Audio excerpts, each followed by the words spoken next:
It is Tuesday of week 3 of the 2024 fantasy football season. Greetings and salutations, everyone. My name is Andrew Kirchhoff, and welcome to our Tuesday live stream, where we're talking all topics, whether it is waiver wire, whether it's trades, whether it's start or sit, over the course of the next hour plus, answering all your guys' questions to the best of my ability, and of course, trying to lead you in the a promising direction to potentially pick up a victory in week 3. But of course, the main goal is to try to get a fantasy football championship when it's all said and done.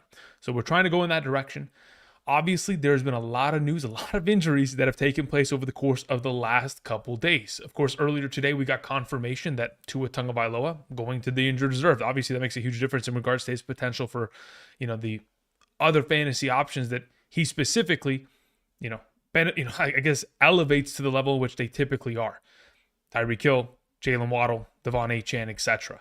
But again, if you have any questions, do me a favor while you are in the live chat. Whether you do send a super chat or a live chat, include your scoring format, whether it is half PPR standard, full PPR, doesn't really matter. As long as the format is within there, the more context that you give me, the easier it is for me to answer your questions going forward. Outside of that, let's get into answering questions. Again, if you haven't checked out my waiver wire video, I did post it earlier today. I avoided posting it on Monday because I wanted to go ahead and put together the buy low trade target video. Went ahead and posted waiver wires after the Kareem Hunt news was confirmed. That was pretty much not really a speculation. It was more of the media kind of publicized the idea that the Chiefs were bringing in to work out Kareem Hunt because it almost seemed like they had to. Like, if you lose Isaiah Pacheco and you very rarely want to give the ball off to Samaje Perine, who only they just recently signed a couple weeks back after he got cut from the Denver Broncos, and then you have Carson Steele, who again, undrafted free agent rookie that was signed to the team. Still, he earned an RP2 spot. But when you want a veteran to be able to fill in the absence of Pacheco, you got to go get a player of the caliber of Kareem Hunt, who has been able to do it year in and year out. But again, we'll talk about this. We'll talk about potential fab, that you're going to utilize for a player of this caliber, whether or not you should even be going after someone like Kareem Hunt or Carson Steele, or whether you should go with the alternative options, or perhaps just wait. Let everybody go after all these potential baits that are available on the waiver wire, and then you just continue to grow either your fab total or potentially just go up the priority list, for week 4 and beyond. Because again, there are going to be a lot more injuries that continue to flow through as time progresses. A couple reminders. Again, if you guys haven't yet already, do me a favor, click the like button down below. It continues to help support the channel. Additionally, for those of you guys who want my Sunday morning rankings every Sunday for the remainder of the season, again, you got to check out Underdog Fantasy. There's a link down in the description. If you sign up today using code Andrew, make a first-time deposit minimum of $10, you're good to go. I'll send you those rankings from my email directly to yours. Or you, of course, can check out the Patreon. All that content and much more available there. Thank you. Okay. Let's get into answering questions. I see a couple super chats that were sent in, but I want to answer a couple of these live chat questions. Lilish sends in a question. Says, how much fab are we spending on Hunt or Steele? I think it depends, right? If you lost Isaiah Pacheco, it's a completely different value prospect in comparison to if you just have a solid, 3 running backs, and whether or not you're going to utilize fab in order to bring in a running back by committee force that may have value, may not. We're going to have to wait and see how this running game looks. Ultimately, I think it's really safe for, honestly, for the way that I value Kareem Hunt right now, 8% to 12%, depending on how desperate you are. Now, if in fact you do not have Isaiah Pacheco in your league, and the Isaiah Pacheco managers out there, they're going to scoop up Carson Steele and probably Isaiah and Kareem Hunt, and they're going to use a lot of fab capital. But if you do have Kareem Hunt, if you do have Pacheco and you lost him and you have no running back depth, I could understand going far higher than 8 to 12%. I think it's just dependent on your needs at this current moment in time, but I think that's relatively safe. I'm not trying to break the bank for Kareem Hunt. I'm not trying to break the bank for Carson Steele either, or Samaje Perine. I'm trying to be very conservative with it because, again, it could very easily turn into a committee situation. That being said, Kareem Hunt's the veteran. He's clearly a 3-down back and can serve as such in the absence of Pacheco's injury. Jonathan Rife says McBride or Pitts for week 3. Look, at this point, it's going to be difficult for me not to start McBride every single week over Pitts. Once we go into this week's tight end rankings, he's going to be ahead of Pitts. So I don't think I could find myself suggesting otherwise. I understand that the matchup is really advantageous considering, of course, the Kansas City Chiefs in each of the last 2 weeks have been torched by opposing tight ends. Again, we mentioned it earlier today when I talked about Mike Gesicki in regards to the waiver wire potential pickup. the tight ends for the Cincinnati Bengals had 16 receptions against the Chiefs. So the Chiefs can't stop tight ends. Pitts should have a great week. McBride should have a great week. Should be, great nonetheless, regardless of who you pick. Hopefully there's no wrong answers between those two. Clarence O sends in a question in the live chat. Says, are we dropping McLaughlin for Braylon Allen? Especially if you have Breece Hall? Yeah, you should. McLaughlin getting himself no utilization within the receiving game in terms of targets. Very alarming. Javonte Williams back at the top of the conversation in terms of rushing attempts. That is where it belongs. Javonte Williams is the better of the two backs, so hopefully it'll continue to trend in that direction. So in your scenario, Clarence, if you have Breece Hall, absolutely pick up Braylon Allen in that circumstance. Will825 Liam Games says, full PPR Derek Carr or Kirk Cousins off waivers. I'd prefer to have Derek Carr, especially going up against Philly secondary. Again, Derek Carr amongst all quarterbacks thus far this season, the highest adjusted passing completion percentage. I mean, when you have an 86% pass completion percentage in the offense and the defense are playing at the level at which they have, presented thus far, and the Philadelphia Eagles come off of a crushing defeat last night, I think that'd be pretty, I think Derek Carr's a pretty solid potential option. Now, am I starting him above 50% of all of the other quarterbacks? At this point, I kind of have to, based on what he has done and the fact that the Philadelphia Eagles secondary is still their biggest weakness amongst all of the problems of that defense. BZ, what's up? Hope you're doing well.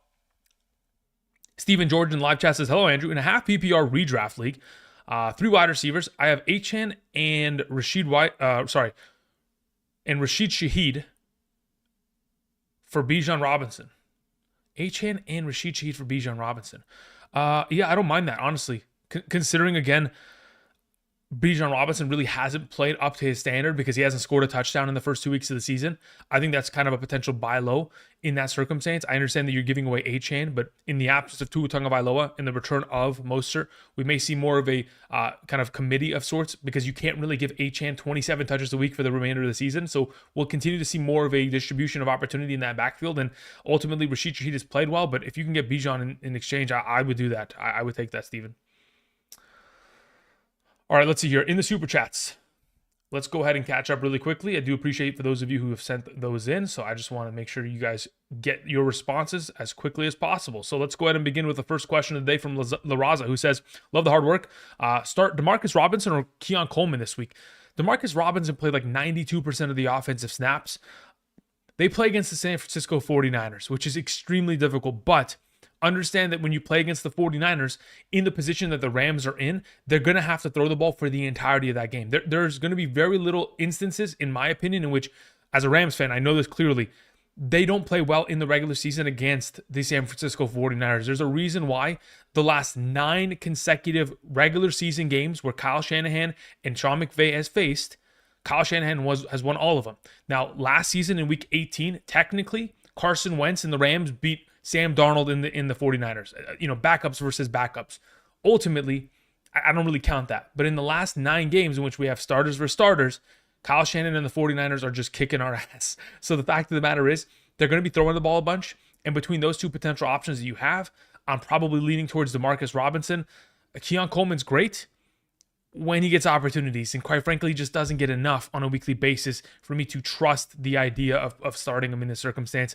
I mean, I like the Jaguars matchup. Their secondary's beat up, but ultimately, I think I have to give it a little bit more time before I can trust it. Kevin sends in a question, says, hey, Andrew, do you think Rashid Shaheed is worth the number 1 claim? I lost A.J. Brown, Cooper Kupp, Deebo Samuel this week, and have Dell, Worthy, Ladd as my other wide receivers. Is he worth the number 1 waiver? Okay, so here's the thing. A.J. Brown and Deebo Samuel, let's say they're out for 2 to 3 more weeks.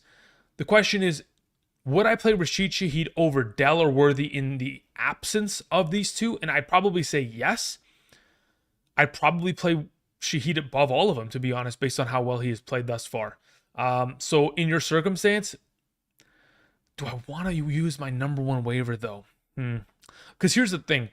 I don't mind using the number 1 waiver because I typically, the way that I see it, I always want to be active in my waivers. I always want to change defenses. I always want to change kickers. I always want to go after, especially if I'm lacking at tight end or something of that nature. I always want to hit the waivers every week and not have to be afraid to use my waiver standing. So if you feel like your team is built in a way that where going into this week, you wouldn't start Shaheed, then you keep it as is. You don't touch it. You keep your number one waiver because that's more valuable for the future. But if you're just willing to get rid of that waiver spot, then let's go for it. Because ultimately, I think the free release is just not having number one waiver and allowing you to continue every single week to hit the waiver claim is pretty valuable. And at least it doesn't keep you worrying every week about it. So I think I have a little bit of a different mindset regarding it compared to others, but if it's me, I'd probably hit the waiver because I'd probably start Shaheed, especially against the Eagles defense this upcoming week. Let's see here. Zeshan Ali sends in a question. Says Ayuk and Jones, okay, for Chase and Zeke. Ayuk and Aaron Jones for Chase and Zeke. My running backs are ETN and K9. I think I keep what you have. I think going for Zeke is kind of just a waste, unfortunately. I think Ayuk and Aaron Jones has more rest of season value. And giving away the option of Aaron Jones when you have ETN and K9, who, again, K9's still dealing with a little bit of an injury in this circumstance, I'd rather just keep those two, maintain the depth, and continue on as such. Again, you know me, I love Jamar Chase. His rest of season value is certainly up there, but I think I don't think I can make this deal because of that Zeke contingent. Adam Amar sends in a question, says, are we buying, selling, or holding Brian Robinson Jr.? I think it's dependent on what exactly you have. Like, if he is your RB2, you can't really sell him per se unless you are getting a running back in exchange. Now, if he is your RB4, then at that point, the question is, do you need to sell him for a tight end, a quarterback, or a wide receiver? Because at that point, you don't really need a running back in return per se, unless, again, you're selling him for a running back that hasn't played well in the first couple games.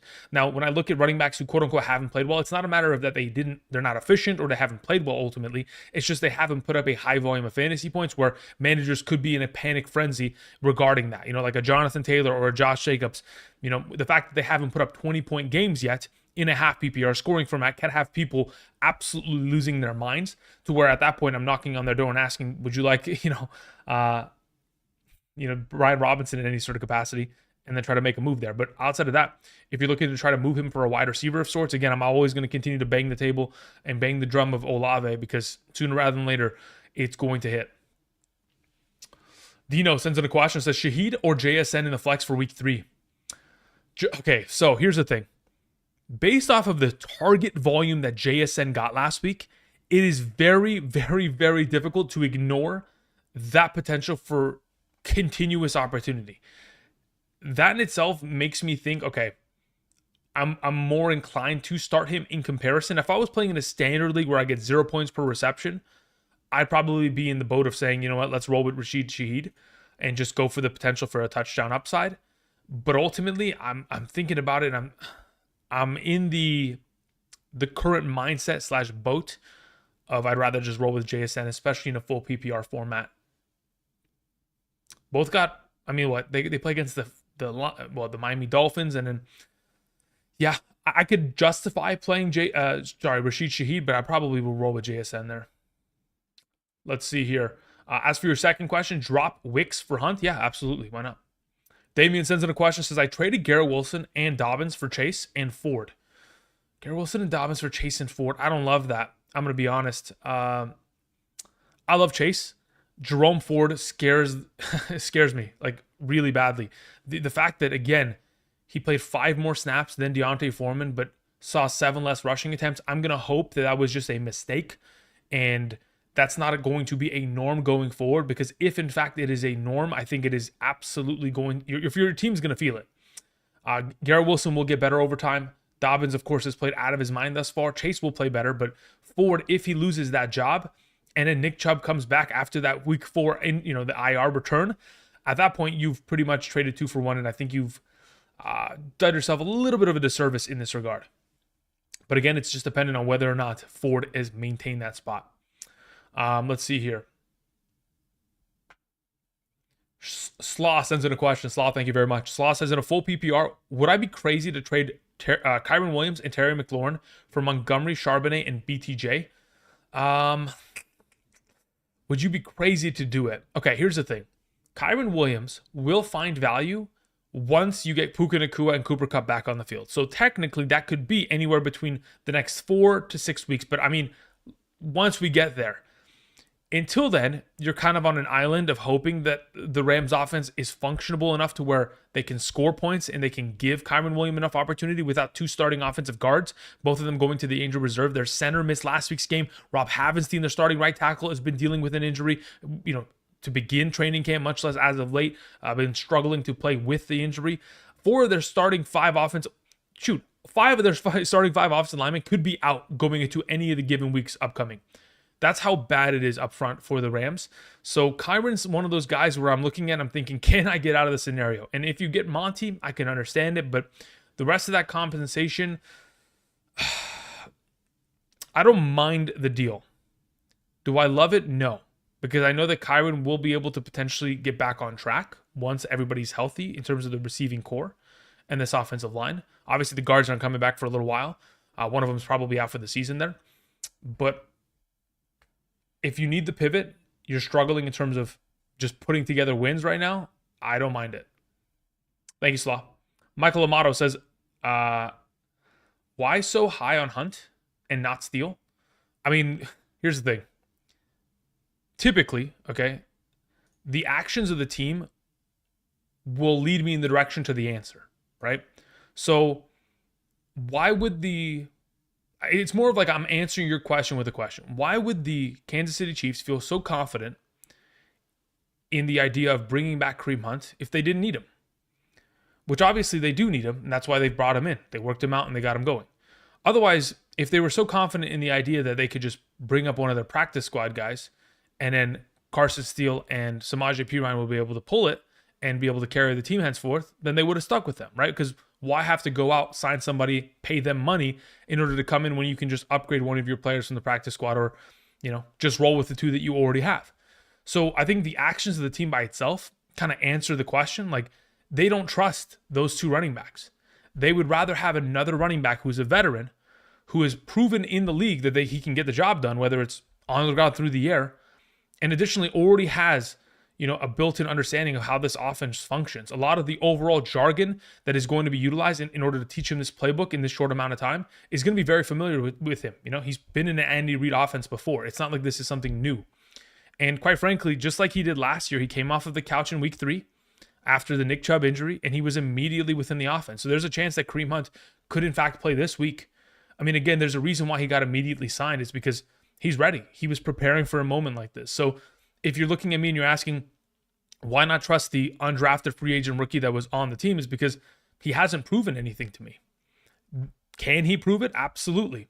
But am I willing to spend draft or waiver wire capital on a player that is unproven? Probably not. Because unfortunately, what he is, kind of certainly, at least so far, shown us, 9 carries for 27 yards, not the greatest. Again, when you're an undrafted free agent rookie, everything's against you. There is so much piled up against you, but I'm hoping for him to play well. It's not like I'm hoping him for not to, but when I look at the fantasy landscape and I look at what is most beneficial to our teams and what has the highest likelihood of panning out, it's Kareem Hunt. And it's not like Kareem Hunt didn't play last year. He played, and quite frankly, maybe he was inefficient in those circumstances, but you got to remember that Cleveland Browns offensive line last season, just like thus far this season, has been tattered. Like the volume of injuries that they had also, kind of lead to where Kareem Hunt was used. And if you look at what Kareem Hunt mainly specialized in last season, it was being that goal line back. And that's something that if he comes into this offense and takes over, that's where his value is going to remain. He's going to be an early down runner, have an opportunity of getting receiving work, and be the primary goal line back of this team. So again, if they hadn't signed him, I'd be all in on Steele. But you don't bring in a player of this caliber unless you know that you need him. Because otherwise they could have went and gotten, Jerick McKinnon. If they were like, hey, you know what, Carson Steele is going to be great for the running game, we'll be fine. Let's just go get a little bit of receiving help. But that's not what they want. They want someone that's going to carry the rock. So that's kind of why I've leaned in the direction of Kareem Hunt. Hopefully that kind of gives you a little bit of understanding as to how my mind works in this scenario and why I've kind of leaned in that direction, Michael. Says, I put in a claim for Hunt over Steele. I just want to know if it's even worth it. I mean, it's very much so dependent on what you need. Like, understand that, let's say, for example, Kareem Hunt joins the team this week, doesn't play until next week. which I doubt. I think he probably ends up suiting up this week. But let's say he doesn't play till week 4. You have him from week 4 to potentially week 10. You could literally ride him into the fantasy playoffs to an extent. So is he worth it? Yeah, if you need a running back, yeah, he's going to be worth it. Because again, he is associated with one of the best offenses, or expected to be one of the best offenses in the National Football League, despite the struggles that we have seen as of late from Kansas City. But yeah, is it a messy backfield? Absolutely. I can admit that. But I think once we get Kareem Hunt suited up, I think the messiness will subside. And I guess it's just a matter of time that will disperse all of the opportunities accordingly. And I think a lot of them going in the direction of Kareem Hunt. After Michael Amato's question, we had Adam Amar, who says Zeke for Corum. I have Kyren, Mason, Zeke, Brian Robinson, and Eckler. Yeah, I don't mind that. Look, here's the thing. The Rams are going to give it their best effort to continue to win games. The idea of them using more Corum is very much so plausible. And if anything was to even tweak on Kyren, they wouldn't even they wouldn't flinch. They would immediately try to rest him. Because again, the way I see it as a Rams fan, we should just try to tank every game and let's go get the number 1 overall pick. That's where I'm at this point. Because man, this offense is going to be rough for the next couple weeks. But yeah, I don't mind that swap as it currently stands. Again, it's just pretty much ensuring your policy of Kyren, which I think is relatively smart typically. God's Gang says, good day, Andrew. Drop Likely for Henry. I'd like to give Likely more opportunity. If you have an alternative option, let's try to explore that. Because, when I look at it, you probably want to have 2 tight ends just in case. Again, what if you drop Likely this week, you pick up Henry, Henry just drops a goose egg for you and Likely goes for 12 points. Then at that point, you're kicking yourself in the ass. So I think it's probably in your best interest, considering, again, these guys aren't going to be as weekly consistent options, to roster both and continue on as such. Brent sends in a question. Thank you, Brent. Half PPR, 3 wide receiver redraft. Do I trade Godwin and Devontae Adams from Garrett Wilson and Olave? Wow, that's a really good question. Godwin's the number 1 wide receiver in half PPR. Can you guys imagine that? He also has Nakua and Waddle. I have BTJ and Jamar Chase. Okay, so overall, as it currently stands, I would say that rest of season, the value between Wilson and Adams, much like the value of Godwin and Olave, are relatively similar to an extent to where I think this is a lateral move rather than a uptick of value. So if you hold, I wouldn't mind it. If you trade, I wouldn't mind it. I think the value across the board is just a matter of preference. Who do you want rest of season? Because I think in terms of value rest of season, Wilson and Olave will play better. And once they do, you're not going to find Chris Godwin scoring a touchdown every single week. It's going to even out to an extent to where they're going to be very equivalent values at wide receiver, to where I don't mind either of the sides. It's just kind of up to your preference. If it was me, quite frankly, I probably end up, let me think about this, Adams. If it's me, I probably keep. But if you want to make the move, I don't have an issue with it. Colby sends in a question, says, trade Diggs for Andrews. Honestly, if you have enough wide receiver depth, I'm not opposed to it. It says, I have Achane, Mason, Jacobs, Wilson, Devontae Smith, Godwin. Okay, so you have Garrett Wilson, Devontae Smith, and Godwin already set to go. And you don't really have a tight end, but you've got great running back depth accordingly. And if you were to trade, okay, you have Hawkinson on the IR. Yeah, I don't mind that trade. I don't mind it. You're bringing in a potential another option. But the thing is, you're playing in a 2-flex league. And you would hope that second flex you have is someone that can be an immediate impact player. Hopefully there's something on the waivers that you can pick up and play in that circumstance, because now you've upgraded your tight end and you won't have Hawkinson for probably another, month and a half plus, perhaps. So yeah, as it currently stands, I don't mind the trade. Improving tight end is definitely important. And you're pretty much still buying Mark Andrews relatively low as to where he will eventually be in terms of his weekly kind of habits of production. Alexander sends in a question, says, target Pierce, Reynolds, or Braylon Allen long-term. Okay, so when you say Pierce, you mean Alec Pierce? I'm assuming it's not Damian Pierce. So if we're talking about long-term between those 3, I'm holding Braylon Allen. Mainly because if you have Breece Hall, it is super vital that you have your handcuff on roster. Because, again, the volume of injuries that we have seen thus far this season are so ridiculous to the key players, then I'm just scared. And I don't want to be caught out without my Braylon Allen next to my Breece Hall. So between the three, that would be the case. If you don't have Breece Hall, yeah, you could just pick up Alec Pierce and keep it moving. Sean Lewis sends in a question, says, I sent James Cook and Ridley for Rachaad White and Ayuk. Is that a good trade? As of right now, if you have Bucky Irving with Rachaad White, I think it's great because you need it, mainly because Rachaad White is a little bit injured with that groin injury. Other than that, I mean, yeah, obviously I prefer Ayuk over Ridley. It's just a matter of James Cook and his value in comparison to Rachaad White. Now, if Rachaad White gets back to being his normal self and being the Rachaad White, very similar, very reminiscent of last season, to where he's getting all this opportunity, able to score, get a lot of integration within the receiving game, you have no issue at all. But for right now, be a little bit hesitant. Make sure you get Bucky Irving if he's still available. If not available already, potentially even trading for him just to ensure that you have the value of this backfield secure going forward. Tyree sends in a question. Thank you, Tyree.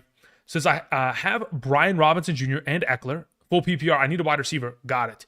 So, like I mentioned earlier, the wide receivers that typically I want to go for. I mean, I would imagine more often than not selling for an identical player. Like, okay, so if you were to sell Brian Robinson Jr. for a wide receiver that is already having consecutive great weeks, it's going to be difficult. So, like, I'd like to get DK Metcalf. Is the guy who has DK Metcalf going to sell you Brian Robinson? It's very dependent on whether or not he needs a running back. So, typically, you're going after the teams that either have a lack of running back production or just lost Pacheco. The Pacheco teams typically are going to go after Kareem Hunt or Carson Steele tonight. So, they're going to try to, give themselves value in that regard. But in regards to potential wide receivers I'm going after with the use of a Brian Robinson Jr., again, I'm going to continue to stay, drumming for the opportunity of Chris Olave going forward and excelling within his role.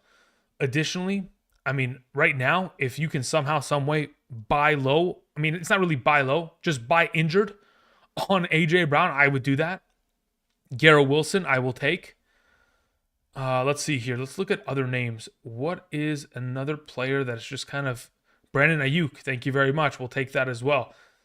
But yeah, if you can't find those higher value, bigger name guys, like if you can still end up with DK Metcalf, like I mentioned, I'll take it. But unless we're knocking on those kind of doors, I'm not trading like Brian Robinson for Calvin Ridley. I'm not doing that. I'm not going to trade him for, I could consider trading him for Zay Flowers. I mean, again, that's kind of adjacent to DK Metcalf theoretical value.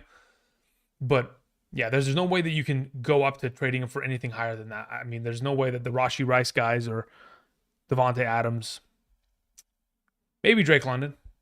Again, this is just a couple names. Thank you for the question. Appreciate it. Single 2X says number one waiver on Hunt. Depends. Did you lose? Did you lose Isaiah Pacheco? If yes, then maybe. Most likely, yes. And like again, it just depends on what you. Okay, guys. Here's the thing. Nothing is ever black and white. There is so much variable change to every roster, and there's so much context to every decision that needs to be taken into account before you can for sure say yes or no. So when you say number one waiver for Hunt, I said maybe. Do you need a running back? Like if you lost Pacheco, but you still have the value of three other backs, maybe you just hold. If you lost Pacheco and you think, well, the chances are I'm going to have to rip 30% of my fab for this guy, I probably don't do it. I'm not going to waste my 40% fab or 30+% fab if I'm going to get absolutely torched by the potential of this being a running back by committee, because there's nothing that says that it's not going to be. Neither does it say that, shoot, we could wake up tomorrow or by the time we get to Sunday night's game and Carson Steele could have 40 rushing attempts. We don't know, right? Anything could happen. But in this scenario, again, if you've lost Pacheco, I'd probably lean towards yes, but let's not spend too much fab. Again, I think the number that I threw out earlier, like 8 to 12% is fair. I'm not trying to, again, break the bank. But if you lost Pacheco, you have literally no other RB help, then I'm going to push that number to like 15 to 20% at that point. Seventh Season sends in a question, says, trade Worthy and Swift for Rachaad White. Sorry, trade Worthy and Swift or Rachaad White for Diggs. No. Rachaad White can't be traded in this circumstance. So Worthy and Swift for Diggs. Will I be willing to do that?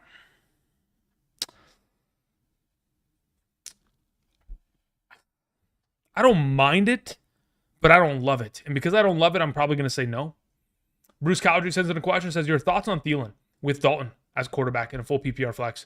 Yeah, I mean, at this point, you'll see by Thursday's wide receiver video, I am as all in as I can possibly get on Adam Thielen. I'm as all in as I can possibly get. He played extremely well last season, even with Bryce Young for the entire year. And in the one game he played with Andy Dalton, like I mentioned earlier today in the waiver wire video, 14 targets, 11 receptions, over 100 yards and a touchdown, 26 plus fantasy points. Adam Thielen's still got a lot left in the tank. I understand people look at him and think, oh man, he's an older wide receiver, he's getting up there in age. So is Mike Evans, so is Devontae Adams, so is Cooper Kupp. A lot of these guys are getting up there in age, but they still got a lot left in the tank. The only thing we ever have to worry about regarding these older players is injuries. And as of right now, Thielen really hasn't missed a lot of time over the course of the last couple of years. The last time he missed a significant volume of time was with Minnesota. I think if I'm not mistaken, was at like maybe 2019 or 2021. Honestly, I just remember there was a fat span of time where I was like, yo, Thielen is killing me. That's all I can remember. But yeah, he's been relatively healthy throughout his entire career. So in terms of value, just remember the Carolina Panthers defense is, they're literally just a turnstile. They're going to allow members of other teams to, with admission, you go ahead, you get the little stamp on your wrist, go ahead and score. So they're going to be in negative game scripts the whole season. And if Dalton's going to throw the ball 50 times, then shoot, Thielen should be in a good spot there. Crazy Clip says, PPR, Kyler, Kyler, Josh, Mason, JJ, Wilson, Rice, Andrews, Montgomery. Okay, so you have Kyler, Josh Jacobs, Jordan Mason, JJ, Wilson, Rice, Montgomery, question mark. Crazy Clips, I'm not moving anything. There's no reason to move. You're in a really good spot. Obviously, I'd like for you to either trade Mason away to the McCaffrey owner or vice versa. Go get McCaffrey from that guy. But again, that's a completely different conversation regarding the context of what they need, what you have available on your bench, and etc. But otherwise, pretty strong looking team there, Crazy Clips. Let's hear. Trife sends in a question. It says Mason and Ridley for Zay Flowers. No, you're selling low on Mason at that point. Again, you got to remember, Mason's going to be 20 plus points for the next, 3, maybe 4 weeks, maybe 5. Depends if they want to hold out McCaffrey until the bye week. We'll have to wait and see. So I'd like to get more out of it, especially considering you're also giving Ridley. Like, at that point, it's not worth it at all. If you said Mason for Flowers straight up, I'd consider it. But again, that's a long-term aspect. Otherwise, I think it's very difficult to make a move of that caliber.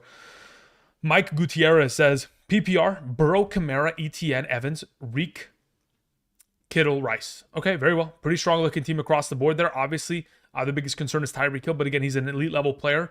Regardless of quarterback, he should be fine. Again, there were games, many of, in the past, where Tyreek Hill with the Kansas City Chiefs played with, I'm trying to remember the name of the quarterback, the backup quarterback that the Chiefs had for a while. Was it Chad Henne for a while there? I think it was Chad Henne, where Tyreek Hill was having monster games with him. So really, whoever's playing quarterback is still going to be benefiting from the fact that they have Tyreek Hill throwing the ball to, they'll be throwing the ball to Tyreek Hill, who's typically open in a lot of scenarios, and he'll make a lot of plays after the catch. So outside of that, having Jacobs on your bench is a little bit ridiculous. I would probably play him over ETN for, going forward as of right now. But a pretty strong team across the board, to say the very least. Any good waiver pickups in your circumstance, considering you have McBride on the bench? But really, your biggest weakness on your bench is Lazard. Lazard has got to go. And I'm probably going after another wide receiver just to give you more depth in that capacity, because otherwise, you're pretty settled on running back. Thank you, Mike Gutierrez. Appreciate it. Nathan Salazar says, Brian Thomas Jr. for Javonte Williams. If you're in desperate need of a running back, I can understand that. I can justify it. Again, Javonte's going to be the guy going forward. That was kind of the reason why we drafted him. Obviously, he hasn't played up to expectation standard thus far, but if he continues to get himself the receiving workload and this offense somehow pans out to run the ball effectively. I know that they lost their right tackle to an injury recently, which obviously doesn't help their overall cause for running the ball, but as of right now, I don't mind it. I could justify it in a really tough bind of a running back absence of injuries. Let's see here. Rich says, what's the same position value of guys like Worthy, McCaffrey, and Mason? I'm 2-0, thinking of making some moves, but not trying to sell low. Okay, so same position value. So theoretically, if you were going to trade Worthy away. Who could you get in his stead, basically? I would say Worthy and Brian Thomas Jr. should be looked at as very similar valued prospects.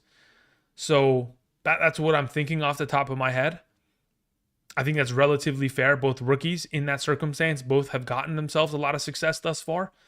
Am I trading Worthy for something greater than that? I don't think I can get much more than that unless someone in your league is really just all in on the idea of Worthy in that circumstance, because again, he's not going to get a lot of touches within this offense. I mean, theoretically, you could throw out like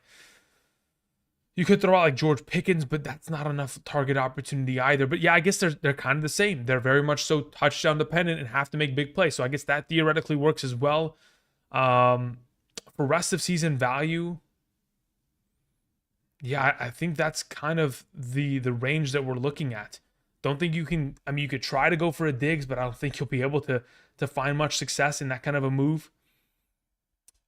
Yeah, that's kind of the names that I'm throwing out as of right now. I'd hope that maybe you could buy low on Michael Pittman Jr. with something of Worthy's talent base right now and potential.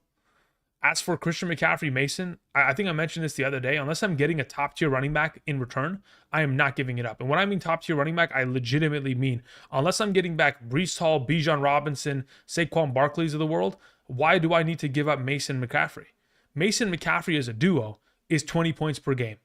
And once McCaffrey's fully healthy, I mean, it's 25 points per game, if anything. Shoot, I mean, the fact that Deebo Samuel is going to be injured for the next couple of weeks elevates Mason because, again, there's not really a threat of another running back or, another threat in that offense to steal rushing touchdowns. So as it stands, I mean, unless you're legitimately going to laterally move, there's no trading up. Mason McCaffrey is as high valued as it possibly gets as a duo. Because again, I'm just valuing them as one singular running back, the starter of the 49ers. And the starter of the 49ers is worth just as much, if not more, than all the other top-tier players at the position. James Romo sends in a question. Let me go ahead and see if I can find that question, James. One moment, please. James Romo sent in a super chat. It says, in a half PPR, I got offered Bowers for Singletary. I have Andrews. Very well. You got offered Bowers for your Singletary. You have Andrews. I need a running back. Okay, so no. Maybe I didn't understand the context here. Let's see. Almost want to offer Andrews instead of Bowers, but not worth, right? So someone who wants to give you Singletary for Bowers, absolutely not. We're not taking that deal. I'd move mountains to ensure that doesn't happen, James Romo. And also even giving up Andrews for the idea of Singletary does not really excite me. Sure, Singletary came off of a great week, but he played Washington. They don't get to play Washington every week, and that is the biggest difference. They play Cleveland this week. Just wait till you see what Singletary does in this format. So as of right now, I'm keeping both of what you have. As for the potential options of selling and getting a running back of a higher caliber, you're going to have to sell Bowers most likely. Or you'd have to wait a couple weeks, hope that Mark Andrews could put together a solid performance, specifically scoring a touchdown, and then sell him off accordingly. But yeah, as of right now, Bowers is the easiest sell, and we're looking for a far better potential return on our investment in comparison to, like a Singletary prospect. I mean, if I'm trading Bowers, I want a lot more in return. If I was to give you a specific name for running back, let's go ahead and let's look at this running back list just so I can feed myself a little bit of information in regards to potential options. So it's going to be really difficult to trade for a lot of these guys. Like I look across the board, going 1-for-1 for a tight end of the caliber of Bowers, like there's no way someone's going to give you like a Rachaad White, even though he's played or specifically he's injured. So you'd probably have to give Bowers plus somebody and go get a better running back. Like when I say better running back, I mean, let's go get Kenneth Walker. I don't care that he's injured. That's what I'm thinking. Thank you. Let's see here. Marcus Hall sends in a question. Says, D-Hop for Thielen? Yeah, let's do that. Give me Thielen. My wide receivers are neighbors, Marvin Harrison and Godwin. Yeah, sounds good to me, Marcus. If you can get it done, get it done. Yours truly sends in a question. Says, what's Kupp's value? Whittington's worth of the waiver grab? I mean, look, once Whittington came into the game, he played about 60% of his overall snaps from the slot position. So that is why I threw him up in my waiver wire video earlier today, mainly because there is a potential that he could be utilized within that slot receiving role. Tyler Johnson Demarcus Robinson, typically more outside wide receivers in their own, right. So as it currently stands, the idea of picking up Whittington and hoping that maybe something hits, maybe he gets that featured role within the offense. I mean, shoot, hey, rookie wide receivers back to back for the Rams. I've seen crazier things, so let's give it a shot. Now, as for Kupp's value rest of season, I think it's really dependent on what that injury entails. Like if they send him to the IR, that's a different conversation as to he's only going to miss 1 week, right? If he only misses 1 week, then fantastic. We're in a great spot. We're firing him up next week and we're good to go. But if he's going to go to the injured reserve, it's going to be a matter of how severe is that injury? Is it going to require some sort of surgery to recover, and how that potentially impacts his recovery? And are we going to get a clear number one Cooper Kupp to return once he's back? Are we going to see 75% of Cooper because of the injury? That's very much so dependent on, again, what we're going to get in terms of information going forward. And once that information is revealed, I think it will have a better standing as to what we can do with Kupp and how we can value him accordingly. Let's see here. We had a question that came in from Rich, who wanted to. I assumed, Rich, that question was a PPR, but either way, good to go. Thank you, Rich. Joey, LA, sends in a question. It says, in a 12-team full PPR, trade Dobbins, London, Shaheed for Wilson and Zeke. Absolutely not. I'd rather keep London, Dobbins, and Shaheed, because when you're trading for Wilson and Zeke, you're just trading for Wilson. Like Zeke right now, guys, he's going to lose the job to Rico Dowdle. Like that's going to happen. It's not a matter of if, it's a matter of when. It's the same thing with Zach Moss. There's a reason why we trusted Chase Brown as a pick, is because it's not a matter of if, it's a matter of when that happens. So in this circumstance, I have no interest in trading for that Wilson side of the deal. I'll take the other side as of right now, or I'd look for another option in which you're getting more in return effectively. I understand you've got a really stacked roster, but I'd keep the depth, Joey, and I'd look for something else. Dragon Slayer sends in a question, says, in a PPR, trade Laporta for Devontae Adams. I got Bowers. Trade Laporta for Devontae. Yeah, sure. Let's do it. Sounds good to me. In a PPR, I have no issue with that. I think that's actually really equivalent value. In fact, it probably even favors Devontae Adams slightly, but I think it's depending on, it's very dependent on a lot of factors. Specifically, the factor is like, is Amon-Ra healthy? If he's not, then maybe it could tilt in the direction of Laporta a little bit more, but ultimately I think it's relatively even across the board. I have no issue with that. Jay Money sends in a question, says, how do we rank these running backs? Steele, Pirine, Irving, Gibson, Hunt, Corum. Okay, Jay Money, thank you for the question. Again, this video came out for the exact reason to answer your question preemptively. If you haven't checked it out, check it out. But to answer your question in short, I think it's, let me see. Is there anybody that's on this list that wasn't? Okay, so I didn't include Corum in today's list because, again, he's rostered in a higher percentage of leagues. What else did you have here? Okay, so in terms of what you have available, Hunt is number one. I would lean towards the idea of Bucky Irving being number two. And then I would go with probably, as of right now, Gibson 3. Steele 4, Pirine 5, Corum 6. Probably that's the order. But again, the video that I posted earlier today will answer that effectively. If you need to go ahead and find the running backs in a specific order, there's timestamps in the description. Thank you. Half PPR, drop Parkinson for Muth. Parkinson for Muth? Muth hasn't seen a lot of opportunity. He will eventually, but then again, eventually is just like the same word as potential. It really means nothing unless you execute upon it. As of right now, I don't mind the swap. Again, I think the Rams offense is in shambles. So any way I can get out of some of those pieces, I'm trying to, unless it's, of course, a wide receiver, in which I'm trying to at least give myself a chance to hopefully find somebody that will be of value with Stafford going forward. Shaheed or Olave. Add Shaheed or Olave. I'm confused about this add Shaheed or Olave question. If you have the opportunity to add Olave to your team, let's add Olave. Thank you. Football is Life says, I traded Jaden, I'm assuming Daniels and Pollard for Josh Allen. Good, question mark. Very dependent on what the heck you have at running back. Giving away Pollard is definitely tricky, but I mean, if you have the running back depth to sustain it, I don't mind it, because again, Josh Allen he's going to be the number one quarterback by the end of the season. Once again, Anakin sends in a question, says, traded Tyreek Hill, Ford, Terry for Godwin, Marvin Harrison, and Pollard. Okay, wow. Congrats. Congrats are in order. Firm handshakes, Anakin. I think you've effectively fleeced somebody here. So yeah, I'll take that Godwin, Marvin Harrison, Pollard side more often than not. When I say more often than not, probably 100% of the time, based on what Ford and Terry McLaurin are kind of dealing with, and of course Tyreek Hill and the uncertainty of Tua. Medina 2197 sends in a question. Says in a full PPR. Actually, really, before I get to Medina's question, what was this final question from Anakin? Says Isaiah going down, needed a running back. Ayuk, Rice, Keenan Allen, Coleman are my other wide receivers. Can I trade for an RB? I mean, you just got one. You got Pollard. I don't know if you need to trade once again. I mean, technically you could, considering you have Marvin Harrison, Godwin, Ayuk, and Rice. If you can't start all four of them every single week, then if I was in your position, I'm taking any of the, well, I'm not taking any of the four. I'm probably taking Godwin, and I'm trying to go and sell him right now, based on the fact that he's, of course, played extremely well. All right, going to Medina's question, who says, full PPR with A.J. Brown, St. Brown, Waddle, Metcalf, Coleman, Jacobs, Aaron Jones, Charbonnet, Brian Robinson Jr. Very well. Got a pretty good squad there.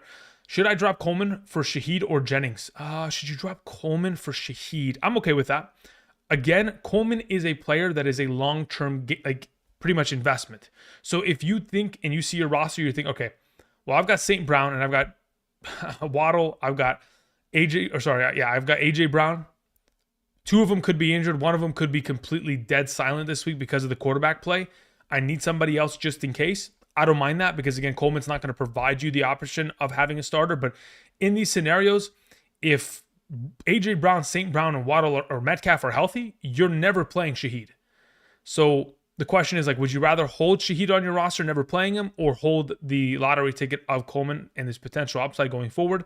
I guess it's just dependent on, again, the injury status of A.J. Brown and Amon-Ra St. Brown going forward. So I don't mind it as of right now. God's Gang says, I have Njoku, but not sure if he plays, so likely over Hunter Henry, question mark. You have Njoku, but you don't know. Okay, so, I mean, so you, oh man.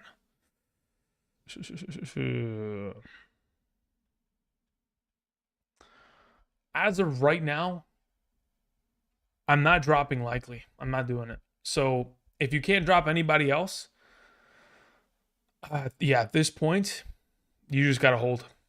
Rogo says in a question, says, what up, Andrew? In a standard half PPR, I have Stroud, Diggs, Shakir, Gibbs, Montgomery, Kincaid, Mason, Moody, Indianapolis defense, Baker, Higgins, Debo, Mostert. And what else is there in terms of that context? Wait a minute. Let me scroll over. Okay. Mostert, Swift, Chase Brown. Drop who for an extra wide receiver?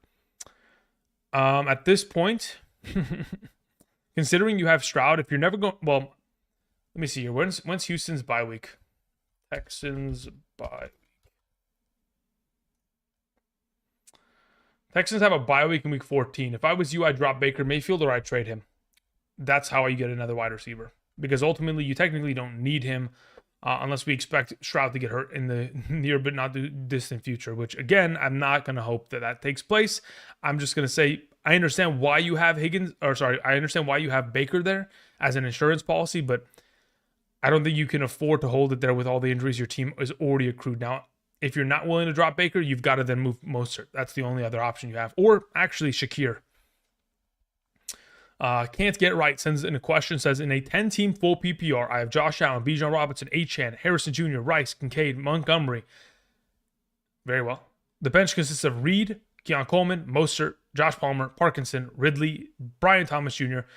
Chubb, any changes? As of right now, yeah, I think I'd be willing to move like Parkinson off this team. I'd be willing to move Joshua Palmer off this team in order to hit the waivers, see what we could potentially get in return. Any of those players that I mentioned on today's episode, whether they are running back, wide receiver, tight end, I'd be looking to potentially go and make some moves there. Outside of that, like, your starting lineup is really strong, so it's not like you need to move anything in that regard. Thank you for the question. I appreciate it. Can't get right. Benjamin says, in a full PPR and have a trade to receive Olave for Geno. Are you playing in a 2-quarterback league? Let's see here. Which is my backup to Trevor. If I do trade, I'll pick up Darnold. That's fine. I don't have an issue with that. Let's make that move. Let's get Olave. Thank you. BT sends in a question, says, yo, first chat of the year. Appreciate what you do. Thank you. Appreciate that. Scoring is weird. I got a standard league with a half point per first downs. Got offered Singletary and Tyreek Hill for Jacobs and Devontae Smith. Thoughts? Okay, considering I don't play in a point per first down format, it would be very difficult for me to understand what exactly that means in terms of value. If you're getting only half points per first down and you're not getting a point per reception, it makes it a completely different conversation, to the point to where I don't even understand the actual value of Jacobs compared to Singletary, and or much less what the value of Tyreek Hill is. So as of right now, let me see your team. It says thoughts. I have Mondre, DJ, ETN, CeeDee Lamb, Worthy, and Dowdle. You got offered Singletary and Reek for Jacobs and Devontae. If it's me, considering, again, I'm not 100% certain what the heck I'm looking at here, I'd rather just have Jacobs and Devontae Smith. So if that's keeping the roster as is, then let's keep it as is. Evan Celis sends in a question. Says, Debo out. Pick up Shaheed or Thielen as my wide receivers 2/3. If you're in a full PPR, I'm far more inclined to have Thielen. If you're in a half PPR, I could justify playing Shaheed there in that circumstance. But personally, I'd rather, well, the issue is, like, Thielen's value disappears once Bryce Young comes back. But Bryce Young gets benched because there's probably no return for him. Like, I think the owner of the team is pretty much fed up to the point to where he called Canales and said, we're done. It's my team. He's not playing anymore. Otherwise, I don't see why they bench him. So I don't see a return unless Andy Dalton gets injured. So I'm probably leaning towards Thielen in this circumstance. Ernest sends in a question and says, trade Neighbors for Wilson. Yeah, let's do that. I don't mind that. Look, again, I think the value of Garrett Wilson, again, has not been actualized to a maximum extent. He's got really difficult matchups in the first 2 weeks of the season, taking on, of course, first and foremost, San Francisco's defense. And again, that's in his first game back with Aaron Rodgers. And then additionally, the next week has to take on L'Jarius Sneed. So going forward, I do prefer Garrett Wilson there. I got Potential sends in a question, says trade AJ and Hurts for Kyler and Kamara. You've got to be really, really in need of running back, and additionally, really, really in a lot of abundance of wide receiver to make a deal like this. If you do, that's fine by me. But understand you're taking a quarterback demotion, and Kamara, AJ, again, could end up being very similar value. But if AJ's fully healthy, he's going to be the higher scoring prospect of the two. But again, it's got to be like in a desperate situation where you don't got running backs that you need to bring in Kamara and take the demotion of quarterback in order to justify it. Cinco2X says, my running backs are James Cook, Stevenson, Charbonnet, Javonte Williams, and Rico Dowdle. You think I should, what does it say? You think I should use my number one waiver on Hunt?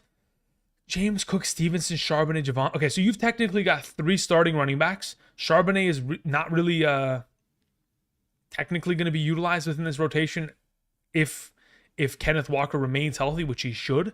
Dowdle will take over eventually, but that's kind of a ticking time bomb rather than something that is going to be an immediate usage as of right now. Do you need it? No, I don't think you need it. I think it gives you more flexibility. It gives you more trade potential, but I don't think you need to use your number one waiver in this circumstance, Cinco. Just get it done. Sends in a question, says in a full PPR, my quarterback is Burrow. My running backs are H.N., Kyron, Mason.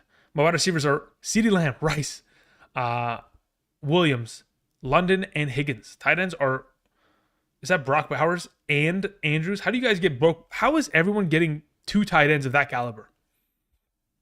I don't get it. Maybe it's a 10-team league. Trade Kyron, London, Andrews for Wilson and JT. Kyron, London, Andrews for Wilson and JT. Oh, goodness. Considering the roster you have, Mason, Kyron, you bring in JT, you're just losing tight end, which again, you have Bowers to fill in for, and then you're making an upgrade, technically a wide receiver. I could justify it. I think you're so stacked on your roster here, just get it done, that you can do it. In a bubble, I think technically you're giving away more value than is returning. But again, you're so stacked that you can get away with it. Nick A sends in a question, says half PPR, trade BTJR, Brian Thomas Jr., Dobbins for Evans. Okay. sending in like an RB2 and a low end wide receiver 3 for like pretty much a top 15 wide receiver in this circumstance. In a half PPR, again, Mike Evans is still valuable because of his touchdown upside. Your wide receivers consist of Hill, Ayuk, Cook, and okay. And your running backs are Hall, Henry, White, Rashad. Okay, cool. Yeah. So yeah, you can get away with this. That's fine. I don't have an issue with this trade. No problem there. I don't have an issue with this. That's a good trade. That's fine by me. Hulk Smash sends in a question. Says, should I sell high on Neighbors? I don't think you need to sell high because here's the thing, right? Neighbors is still going to get himself an abundance of opportunity going forward. It's not like he's going to disappear after not playing against Washington. It's just a matter of like, if you get a wide receiver that you believe is going to be more valuable rest of season, like if you can, in my opinion, if someone asked me, hey, would you rather have Garrett Wilson like earlier or Neighbors? I'm taking Garrett Wilson. Would I rather have Ayuk or Neighbors rest of season? I'd rather have Ayuk. I understand these guys haven't played well thus far, but if you can get those kind of trades, let's go for it. I don't know if it's not really technically a selling high. It's more of like a preferential thing. Maybe you may look at it as selling high. I think it's just a preference of like, who do you prefer rest of the season? Because Neighbors is going to have these kind of games. He's going to go up and down, up and down. Daniel Jones obviously implied as to the reasons why, but ultimately, it's kind of a preferential thing. And if you can, sure, why not? And Anonymous sends in a question, says, I'm in a 14-team league, 2 flex options. We have a half PPR, Mahomes, Kyron, Ford, AJ Brown, DJ Moore, Rice, Javonte, BTJ, Parkinson, Ferguson, and my bench consists of Polk, Mooney, Dobbs, Downs. Any waiver upgrades? I mean, look, here's the thing. When you ask about waiver upgrades, it's really just about what is available on this video and what is available on your team. So if, in fact, in this video, you go and you travel to it and you find that there is a potential of anybody being available to where you can comfortably drop. I mean, really, is there anybody comfortable that you would drop? I'm not dropping any of your running backs. I'm not dropping any of your receivers on your starting lineup. Parkinson and Ferguson, I mean, technically, if you can drop Parkinson and get Hunter Henry, great. If you can drop him and potentially get Mike Gesicki, great. Outside of that, I'd be willing to drop Jalen Polk for some of those receivers. I didn't mention Jalen Polk because, again, this is not a pass-first offense, and nor does he get enough opportunity in terms of snaps or targets. So Polk is somebody that I'm willing to also drop. So Polk and Parkinson for an upgraded tight end, upgraded wide receiver potentially. That's basically it. Mike Doe sends in a question, says, third waiver steal, Johnston, Pierce, or Mooney? Very much so dependent on needs. Do you need running back? If you do, for this upcoming week, pick up Steele. If you don't, go for one of these players specifically, either Mooney or Johnston that could very easily have, very consistent production going forward. When I say consistent, I mean like probably once out of every 4 weeks, but outside of that, probably still getting themselves target opportunity. You could also try Pierce. Again, I don't know about Pierce because I just don't trust Anthony Richardson to be that consistent with him. But you never know. I could be wrong about that, and I have no problem being wrong about it. But yeah, I think it's dependent. I think if you don't need running back, then don't waste your time on Steele. Just go for one of those receivers. They have long-term upside in comparison because, again, eventually Pacheco will return. DB23, let me see where your question is. Obviously, there wasn't anything attached in the chat, so let's see here. DB23 says my running back is Bijan Robinson, Stevenson, Brian Robinson, Dobbins. My wide receivers are Marvin Harrison, Flowers, Higgins, and JSN. Where can I upgrade? Brother, I mean, DB, you're in a really good spot. I mean, obviously, when I look at this team, I'm immediately thinking I want to trade Brian Robinson and Dobbins and try to go get Jacobs, Taylor, Bijan, Etienne-esque players if you can. I'm not doing a 2-for-1, but I'm going and knocking on the door. And if somebody wants to send me a JT plus a wide receiver and you're going to send them JSN and Dobbins, let's go do it. So that's where it is, because as of right now, like technically the only safe players on your team that I wouldn't trade away are Bijan and Marvin Harrison. Everybody else is still potentially up for trade if the deal looks correct. But it just depends on what you're going after. Again, you have so much depth and so many great players who've played really well as of late to where you can push your weight around and really make trades happen that typically wouldn't, because you got JMO and JSN coming off of massive weeks consecutively. Flowers played well last week and last season. Stevenson, Brian Robinson, Dobbins. I mean, these are the top 10 running backs right now. So you've got like you got all the hot hands. So do what you want and make some moves, because again, you probably should go after some of those bigger name players across the board. Okay, after DB's question, we scroll down and we find a question that came in from Mo Money, who says, trade Burrow / Mayfield for Keenan Allen. Okay, let's see here. Trade Mason and Waddle for AJ. Okay, so first and foremost, trading Mayfield for Keenan Allen, I don't have an issue with. That's, again, if you need wide receiver. Once Keenan Allen's healthy, he will be an important option for that offense. As for the follow-up here, trade Mason and Waddle for AJ Brown, or trade for Christian McCaffrey.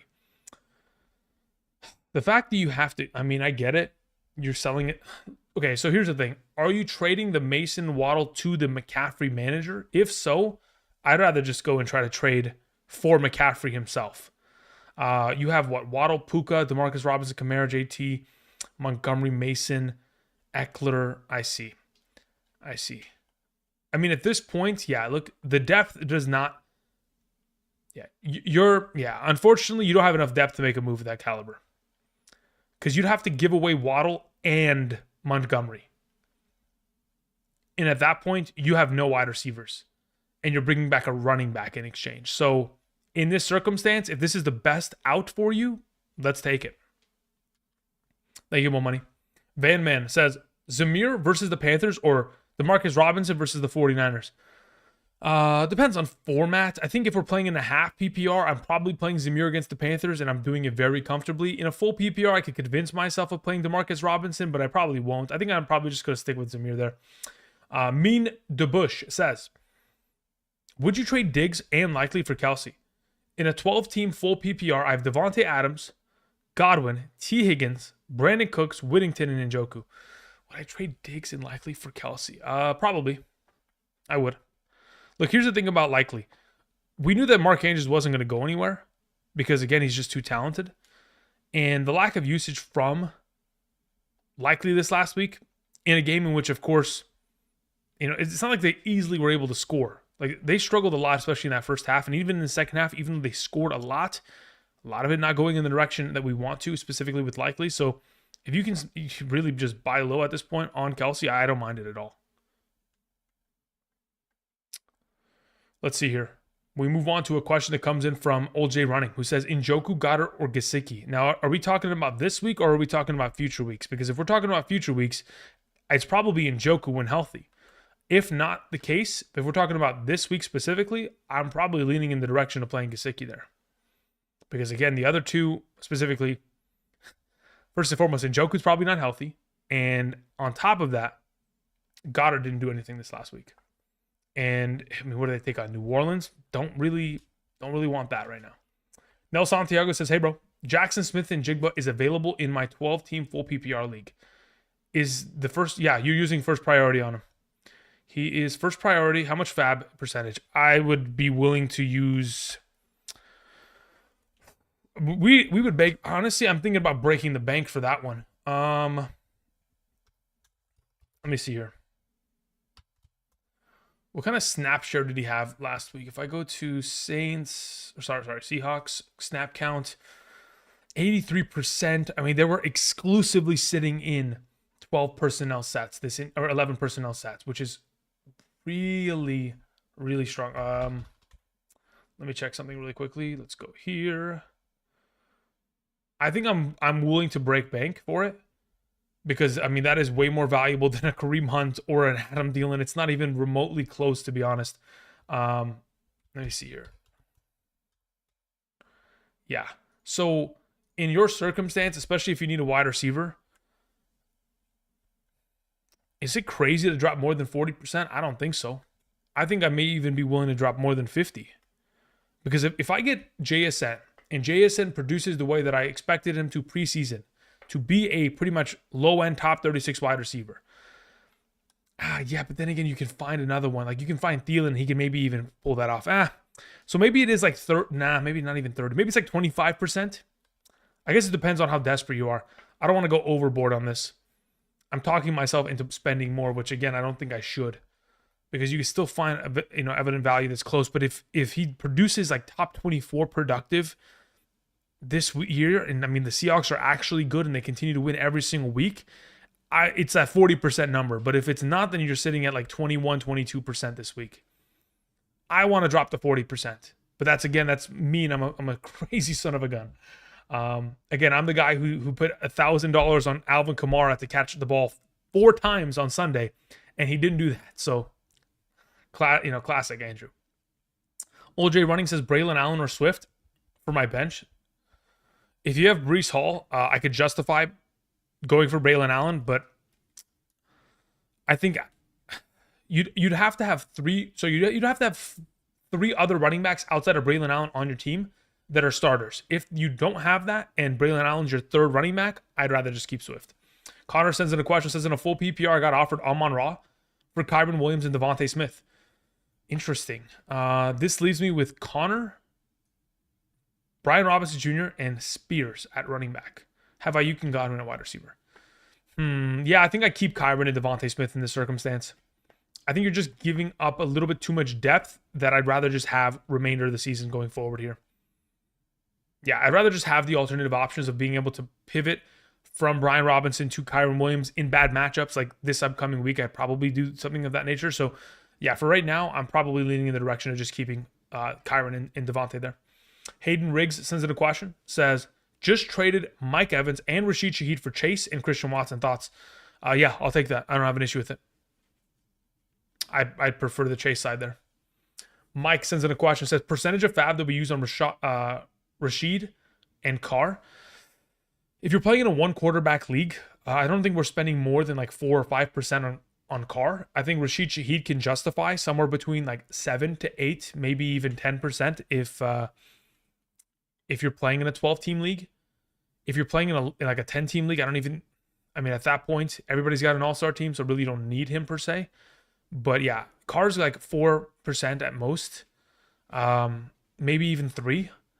And yeah, I'd put like 3 to 4, 5% on Carr. And then on the flip side for Rashid Shaheed, I'm thinking like, do I really want to break bank with Rashid Shaheed? Okay, so let's just put it this way. Let's put like 4 or 5, no, let's say 3 to 5% on Carr, and let's go like 12 to 14, maybe 15% on Shaheed.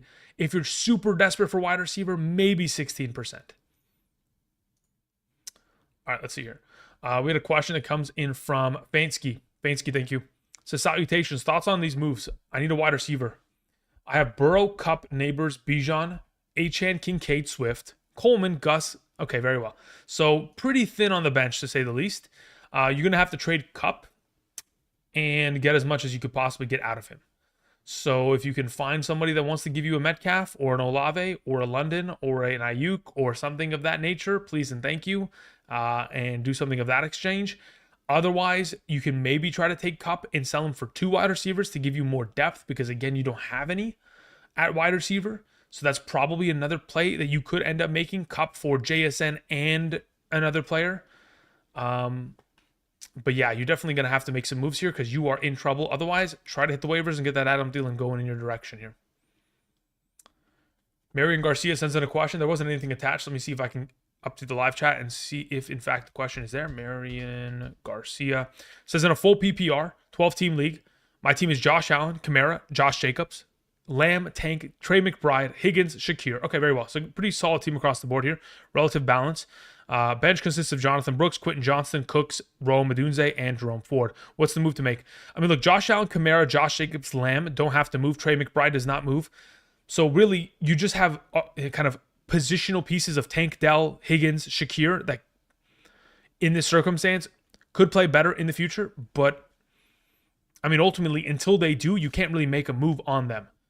You have options on your bench, but really outside of, honestly, I don't trust any of them out of consistency. So it's just really a matter of holding on to what you have, waiting for Higgins to get healthy. Maybe once he has a big week, you can sell him afterwards, just so you don't deal with his injury history that he continues to have to deal with every season. Same thing with Tank Dell. You can sell him after a big week in hopes that, again, you're trying to get enough value out of him because he's going to have the inconsistency of being the number 3 of that offense. So for right now, I'm holding until otherwise, and then selling once they hit big. Kind of the sell high idea. Hayden sends in a follow-up question. Says, in a full PPR, Pacheco went down. Moss and Chandler are my backups. Make a trade, question mark. Teams is Hurts, Neighbors, Rashee Rice, Bowers, Devontae Adams, and along with Bijan Robinson, very well. Addison, Pickens, Demarcus Robinson, Shakir. Yeah, so you basically have no running backs on roster. Zach Moss as your RB2 is a ticking time bomb of Chase Brown potentially taking over, because again, Zach Moss has played relatively inefficiently thus far, and that could eventually lead the coaching staff to making some changes or potentially splitting the overall opportunity share in that backfield until, of course, Chase Brown takes over. But until then, yeah, you probably are looking to make a move. Who exactly? I mean, you are not in the position to be able to trade tight end away. It's more like Neighbors, Rashee Rice, Devontae Adams that has to move, and I'm probably moving Neighbors if I'm you, and I'm trying to look for a running back. I'm trying to go after, again, I will repeat it, Taylors, ETNs, Jacobs. And if you have to, give up a little bit more than just Neighbors himself, then that's fine. But other than that, I don't want to trade Neighbors away for, well, I mean, you can go take Neighbors and try to trade him for Tony Pollard. You could do that. Do I love it? No. That's why I just don't want to suggest it off the rip. Like, I wouldn't love that. I'd rather just have the solid opportunity of Neighbors, Rashee Rice, and Devontae Adams as your two wide receivers in your flex, rather than trading for a running back and hoping for something in that exchange. So maybe it's just your option right now, because you lost Pacheco, is you're going after Hunt or you're going after Carson Steele. Because the only thing that I can see here is like maybe you take Jalen Hurts, you go get a downgraded quarterback, and you get a running back, and then you just keep it moving. Shane Howard says, start two wideouts and a flex. PPR, DK, Olave, Waddle, Harris. I mean, look, as it currently stands, of the options available here, two wideouts and a flex. All right, let's see how we want to do this. So, considering what you have available in a PPR format, I think I'm for sure starting DK Metcalf Olave. It's just a matter of, am I playing Waddle against Seattle or am I playing Najee Harris? In a full PPR, I will give Waddle the benefit of the doubt, and I will start him this week there. Low-key Dusty sends in a question, says, full PPR format, 3 wide receivers, lost Cup. Should I trade Shaheed and Ferguson for Kelsey? Yeah, absolutely. Wait, what? Wait, and you get T. Higgins? Wait. You're telling me that someone will take Shaheed and Ferguson and they will give you Kelsey and Higgins? Yes. What the heck? Insta accept that one and hope your league doesn't veto that, because that is a one-sided trade. Bacon sends in a question, says, full PPR. The Pacheco owner needs a running back. I'm going to offer Moss and Shakir for Nico Collins. What do you think? I think that will get laughed at, honestly. That is my legitimate point of view. I don't think Moss really holds much value. That's my opinion. You could convince them otherwise, and if you can make that trade, you're an absolute fucking legend. There's no way that gets accepted, Bacon. But hey, if you can do it, more power to you. OJ Running sends in a question, says, Jerome Ford, Aaron Jones, Charbonnet, and Mostert on the IR. Drop one for Zach Moss. Yeah, look, at this point, if I'm dropping one of those options for Zach Moss, if you don't have Kenneth Walker, I'm looking to try to move Charbonnet to the Kenneth Walker manager. If that is not a potential option, you're probably looking to drop Charbonnet instead. If Mostert's on your IR, if you take him off the IR to drop him, I don't think that opens up a roster spot for you, does it? Now, to answer your question, ultimately, Zach Moss or Braylon Allen, considering you mentioned you have Ford, Aaron Jones, Charbonnet, and Mostert, considering there's no mention of Breece Hall, I'd rather just have Zach Moss off waivers, because at least he gives me some sort of value in the not too distant future that I can utilize in some of these difficult scenarios with Ford. Okay, let's see here. Scrolling down after OJ Running, we had Solo sends in a question, says, Jordan Mason, J.K. Dobbins for Kyron Williams, Deebo Samuel. Jordan Mason. Yeah, that's fine. Yeah, I don't have an issue with that. I'll take the Kyron Williams, Deebo Samuel side. It's, as of right now, it's not going to feel great, but in the long run, if you don't have McCaffrey, I think that's a great potential pivot option, and that's a lot of value that you get in return for Jordan Mason Dobbins. So yes, I'll take it. As for your follow-up context, I can only have 3 running backs in my league. I have McCaffrey, Jordan Mason. Sorry, wait, whoa. You have McCaffrey, Rashad White. Wait. You have McCaffrey and you're giving away Jordan Mason? I'm confused beyond belief. I thought you didn't even have McCaffrey.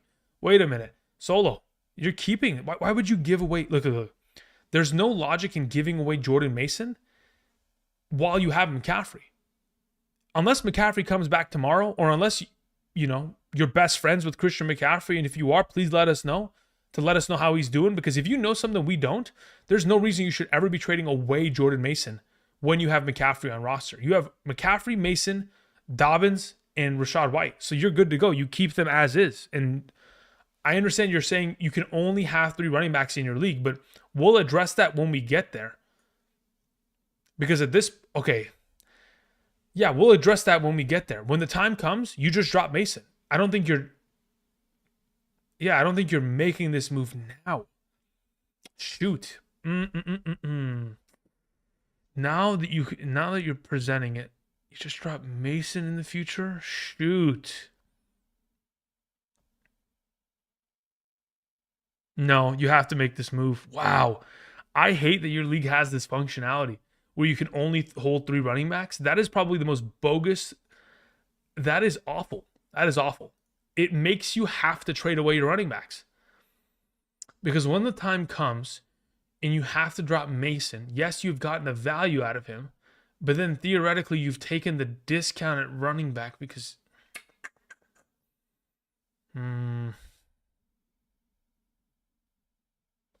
This one's got me stumped. Give me a second, Solo. Let me answer some more questions. I'll come back to this. This one's got me perplexed. Z-Hens sends in a question. Says, my wide receiver room is full. Sorry, it's awful. In a half PPR league, I have Dell, Deontay, Lockett, Mooney, Robinson. Possibly waiver pickups of Thielen, Quentin Johnston, Whittington, Atwell. Which 3 start this week in a 2 wide receiver? Okay, got it. In the flex. So... under the assumption that you're able to make waiver wire moves to acquire some of these players off of waivers, Dell, Deontay, and Thielen are the 3 that I'm probably playing this week. Yeah, those are probably the 3 that I roll with. Inderjit says, just traded Bowers for Kelsey. Did I make a mistake? I don't think so. I probably would have done the same. Yesterday, somebody asked me the question, would I trade Bowers for Kelsey? And I said, I don't want to make the mistake of trading away the number 1 overall tight end if it's going to be a rookie back-to-back seasons. So I told them, just do what you feel. But if it was me, I would take the Kelsey side of that. So we'll just hope that it is the right overall move. But I don't think it's an objectively wrong move to make. Kelsey should be fine. Like, the fact that he has scored such a low volume of points, I think it's just a matter of the potential matchups that they've faced as of late, rather than him just having a downgrade on his overall career. Bed Bosch sends in a question, says, my roster consists of Ayuk, JT, Kyron, Mason, Pollard, McBride, Kincaid, Keenan, DeMarcus, Keon, Corum, Braylon Allen. Okay, we've got a lot of players here, and Josh Downs. Should I drop any for Hunt, Quentin Johnston, Naylor? Yeah, I'd be willing to drop.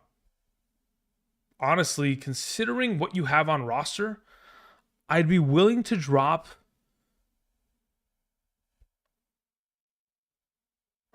I'd be willing to drop Downs for Quentin Johnston, and I'd be willing to drop Corum for Hunt. That's what I'd be willing to do. Itoza says, drop Dowdle for Kareem Hunt. PPR, have Pollard, J.K. Dobbins, Ford, and Algier.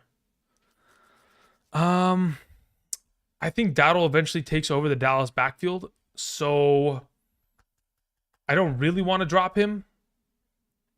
I think I'd rather drop Algier, to be honest. I understand that Algier is the handcuff of Bijan. You'd pretty much be giving him away for free, but that's what I'd rather do at this point. Awesome person sends in a question, says, in a full PPR, I got Kupp, Higgins, Pickens, Saquon, Gibbs, Kelsey, Zamir, Montgomery, Cooks, Shakir, Mostert. What would be a good package to get London? Go for neighbors? Question mark. To get London or go for neighbors? In terms of going for one of these players, you're probably going to have to give up. When I look at it across the board, you could potentially give away Montgomery for one of those 2 options. If you're just like, hey, I just need one of these players. If you're trying to give away Kupp in order to get them, I doubt someone's just going to take Kupp without getting more context as to the injury and how long Kupp is going to miss. So you'd have to give Kupp and some. And quite frankly, I don't think you have enough across the board to be able to acquire it. Maybe someone's willing to take Kupp and Shakir for it, but yeah, I think those are like your only potential two options in this circumstance, because you're not going to break apart Saquon or Gibbs or Kelsey. Yeah, it's probably like a Montgomery 1-for-1, or if it's potentially a Kupp plus somebody for one of them. That's the way that I see it as of right now. Damian sends in a question, says, which two would have you dropped from Mooney and Quentin Johnston? Dortch, Dobbins, Kirk, or Palmer? As of right now, I'd be willing to drop Dortch and probably Palmer. Yeah, those are the two that I'm willing to position out of the lineup for those two, because I don't really want to have two Chargers on my team at wide receiver. So if I'm going to pick up Quentin Johnston, I'm going to drop Palmer accordingly. And between Dortch and Mooney, I'd rather just have the upside touchdowns of Mooney that he's presented. Let's see here. Keith Tapp sends in was that a dumbbell? Okay. Keith Tapp and Little Boy Blue sent in questions, so let's go ahead and see if I can find them in the chat. Little Boy Blue says, hey, Andrew, lost Kupp and Debo.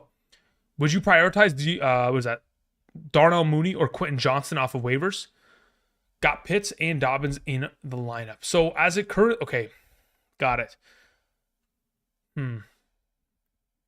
I want to, okay, so my belief as of right now is that the Atlanta Falcons passing game will be far more productive than that of the Los Angeles Chargers. And I do believe that Quentin Johnston is not going to have as consistent of games of this high, overall touchdown capacity, but he did have like a 30% target share. So in terms of the ultimate long-term highest upside, it is Quentin Johnston, because he has technically the better quarterback associated with him. But the better offense is Mooney, so I'm going to lean in his direction based on the idea that they should be scoring more and they should be prioritizing the passing game far more often in comparison going into the remainder of the season. So I'll lean towards Mooney, but if you're looking for like, hey, this guy doesn't need to start for me right now, and I can just hold him and see how he produces on the bench, see if he finds consistency, then that would be Quentin Johnston. But I know that you lost Kupp and Debo, so if you need the immediate impact player, it's probably Mooney in this circumstance. Let's see here. If I figure out where the heck this other... Okay, so Keith Tapp. Let's see if I can find Tapp's question. Keith Tapp. There's just a super chat in there, but there was nothing else attached. If you want, you can type in the chat. Solo, I haven't forgot about you. Solo, I'm looking at your message, and I'm thinking to myself, considering you can legitimately only roster 3 running backs for the remainder of the season, you're taking a pretty huge hit in terms of value, but you kind of have to based on how... Shoot. I don't mind the trade. I think it's a shitty format, and I think it puts me and you in a bad position here. But based on what it is, I guess you could take it. I'd love to get more than Kyron and Debo. If you can get more out of it, get a different running back, because, again, Kyron scares the shit out of me with all these injuries from the LA Rams. I'd prefer that, but if this is the best deal you can get, then so be it. Mo Money says, trade for A.J. Brown or Chase. If I'm trading for one of them, I'm going to trade for Chase. Obviously, it's going to cost me a little bit more, but I'd rather have that. Inderjit says, just traded Bowers for Kelsey. Thoughts? Yeah, again, didn't you send this in earlier? Yeah, in terms of overall thoughts, I think you're fine. I don't mind having Kelsey rest of the season. Again, as to how it pans out, we'll figure it out in about 16 weeks. Still a lot of time. Twisted Folk says, PPR, Mayfield, St. Brown, Garrett Wilson, Jacobs, Kamara, McBride, Rashad White. My bench consists of Reed, Michael Pittman Jr., Brock Bowers. Ooh, that's not the right button. Brock Bowers, Jerome Ford. If St. Brown and Rashad White are injured, would you roll with my existing bench or waiver wire wide receiver 2 and flex? As of right now, if in fact you have a injured Rashad White / St. Brown, what I would theoretically do in your position would be... So you'd start Garrett Wilson alongside of Michael Pittman Jr. Yeah, I think I'd keep it as that. I don't think I'm hitting the waivers to start them over what you potentially have, because you're still going to play Jacobs, Kamara, and then Rashad White in the bench. Or sorry, you don't even have Rashad White. So then you would play Bowers in the flex. Yeah, I'd keep what you have. I'd probably start what you have on roster rather than have to drop these players, because I honestly don't want to drop them. Thank you for the question. Don Ray Morales says, Khalil Shakir, Jawan Jennings, or Naylor for week 3. I think for week 3 and beyond, I think it's Khalil Shakir. Thank you. Umber sends in a question and says, full PPR, I have Jalen Hurts, Najee Harris, Zach Charbonnet, Rashee Rice, Marvin Harrison, Kincaid. On my bench, I have Kenneth Walker, Gus Edwards, A.J. Brown, Christian Kirk.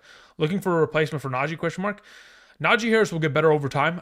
If you're looking for a replacement right now, you're probably not going to be able to sell him for much, considering he hasn't found the end zone and he hasn't been relatively efficient in terms of his rushing opportunities. So as it currently stands, you can try to find a replacement. In terms of what you are going to get in return, it is not going to be pretty. I think the only thing that somebody would be willing to give you, maybe someone wants to give you Devin Singletary. I doubt that. When I look at the entire landscape of running back, I mean, shoot, you're kind of in a really bad position because of Najee's lack of production so far. Like, you'd be selling pennies on the dollar of the potential that he has going forward. Like I've mentioned before, Najee Harris is significantly better. Like, when you get to week 6, 7, and beyond, that's when Najee starts to really turn it on every season. The last 2 years, he's been the same way.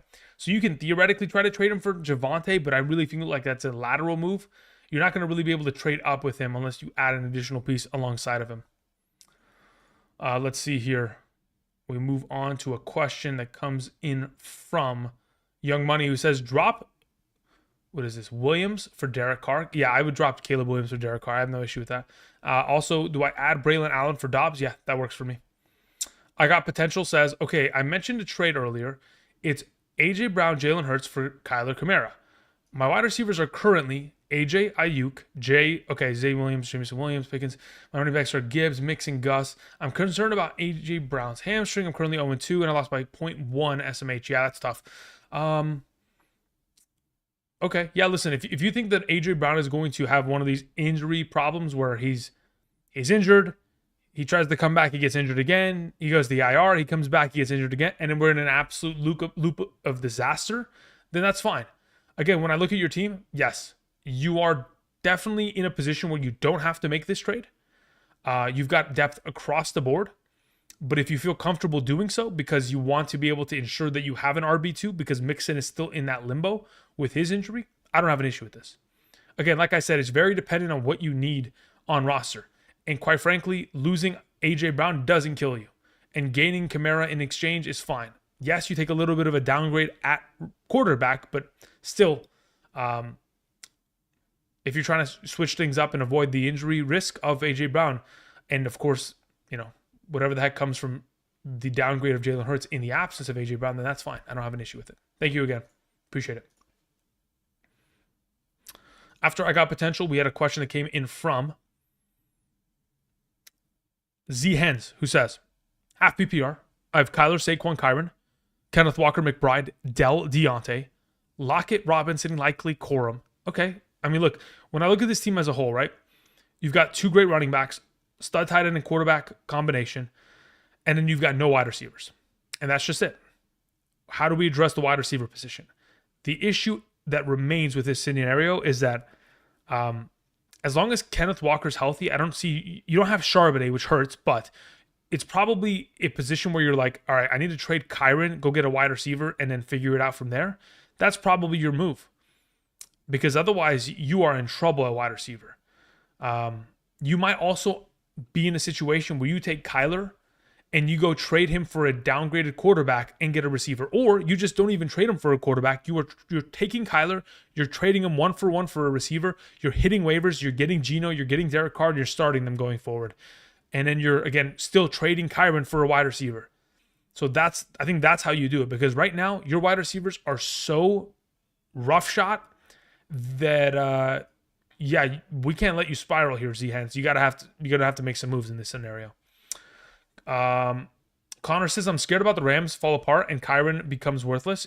Listen, brother, I'm in the same boat. If I was Sean McVay and people wouldn't criticize me for the potential of shutting down all my players, I would never let Matthew Stafford hit the field for the remainder of the season. I wouldn't let Kyron hit the field for the remainder of the season. I would let Corum and Jimmy Garoppolo play for the remainder of the year. That's what I would do if I was the legit Rams. I think it's tough, man. Like, I think Stafford could get hurt in the next couple games if they don't protect him properly. And they play against 49ers next week, so pass rush is coming. Chris Daughter sends in a question. Chris, thank you. Let me just see if I can find your question. The chat says, I think I'm going to go for Braylon Allen with the third waiver. He said, just traded Monty for traded Monty and T for Godwin and Najee. W question mark? I don't like Najee Harris as a potential option. But this could pan out for you if Najee Harris finds fantasy relevance sooner rather than later. Said, messed up with my super chat. I have Aaron Jones, Tony Pollard, Mike Evans, Justin Jefferson, Godwin, Jerome Ford, Kareem Hunt, Calvin Ridley, Kittle, Najee Harris. Who do I trade away /for? Half PPR question. Sorry, screwing it up. No problem. You're good. So in your circumstance, again, that trade you may have made, I don't know if I love it. I think I probably would have kept, but again, Higgins is still in question, so that's probably why you made the move.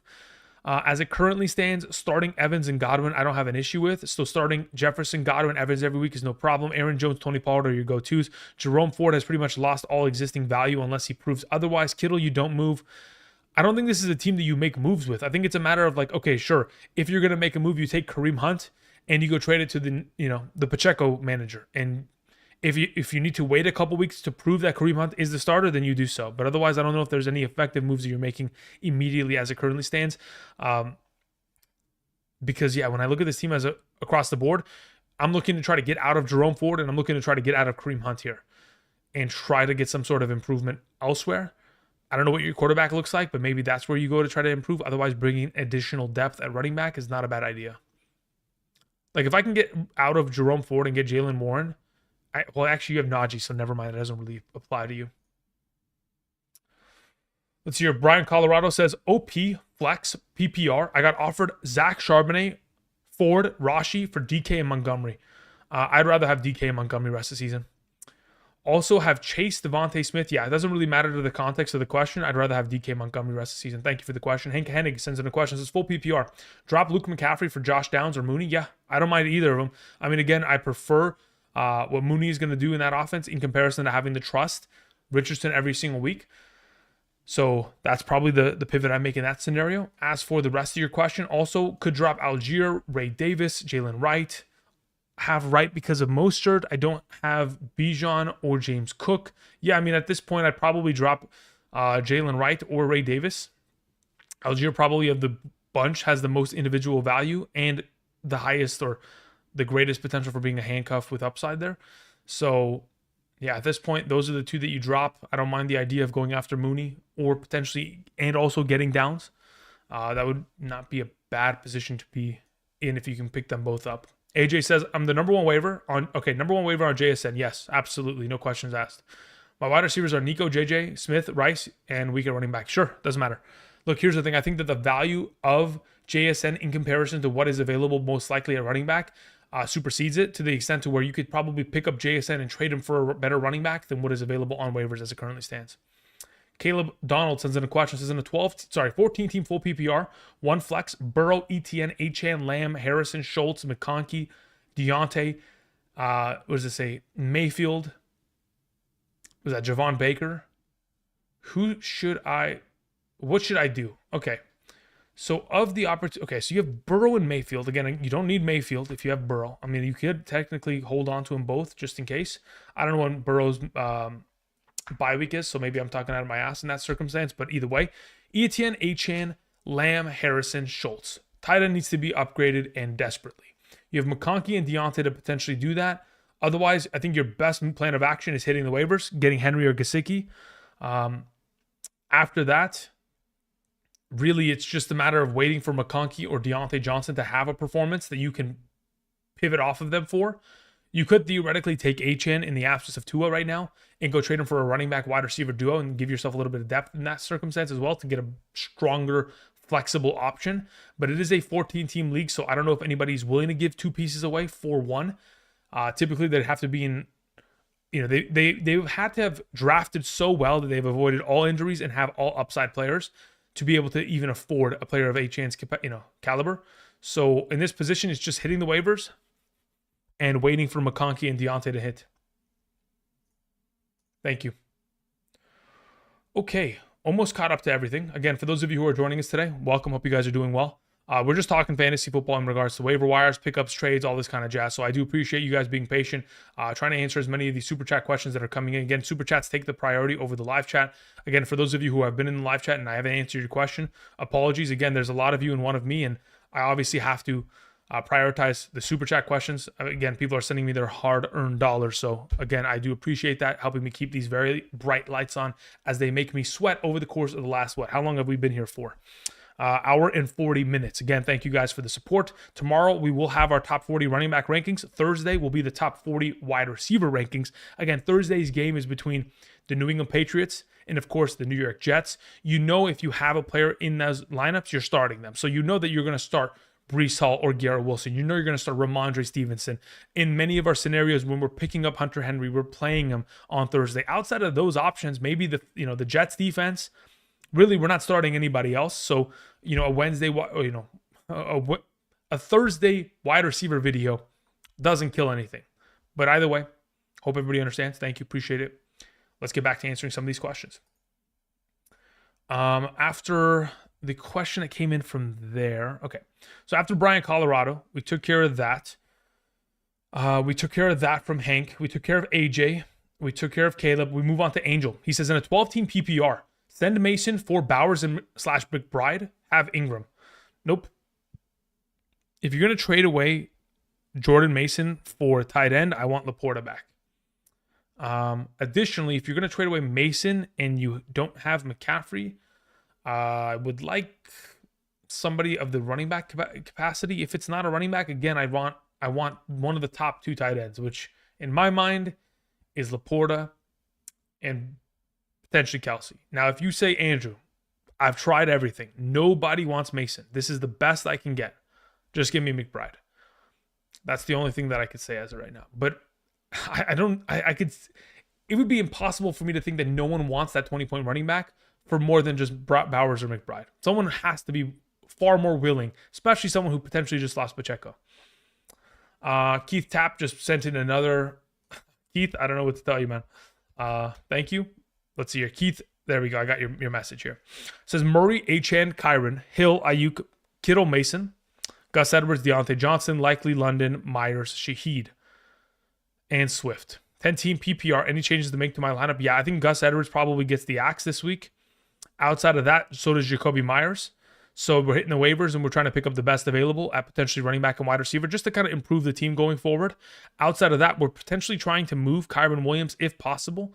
When I say if possible, it's probably not a 1-for-1 trade, but rather you're taking Kyron, you're taking Tyreek Hill, and you're going to a team and getting another wide receiver running back combo in return and see if that sort of trade can manifest. But outside of that, you're not really moving any of these other pieces from your lineup. Actually, technically, you don't have McCaffrey, so Mason probably needs to move. There's a lot of pieces you can move in this scenario.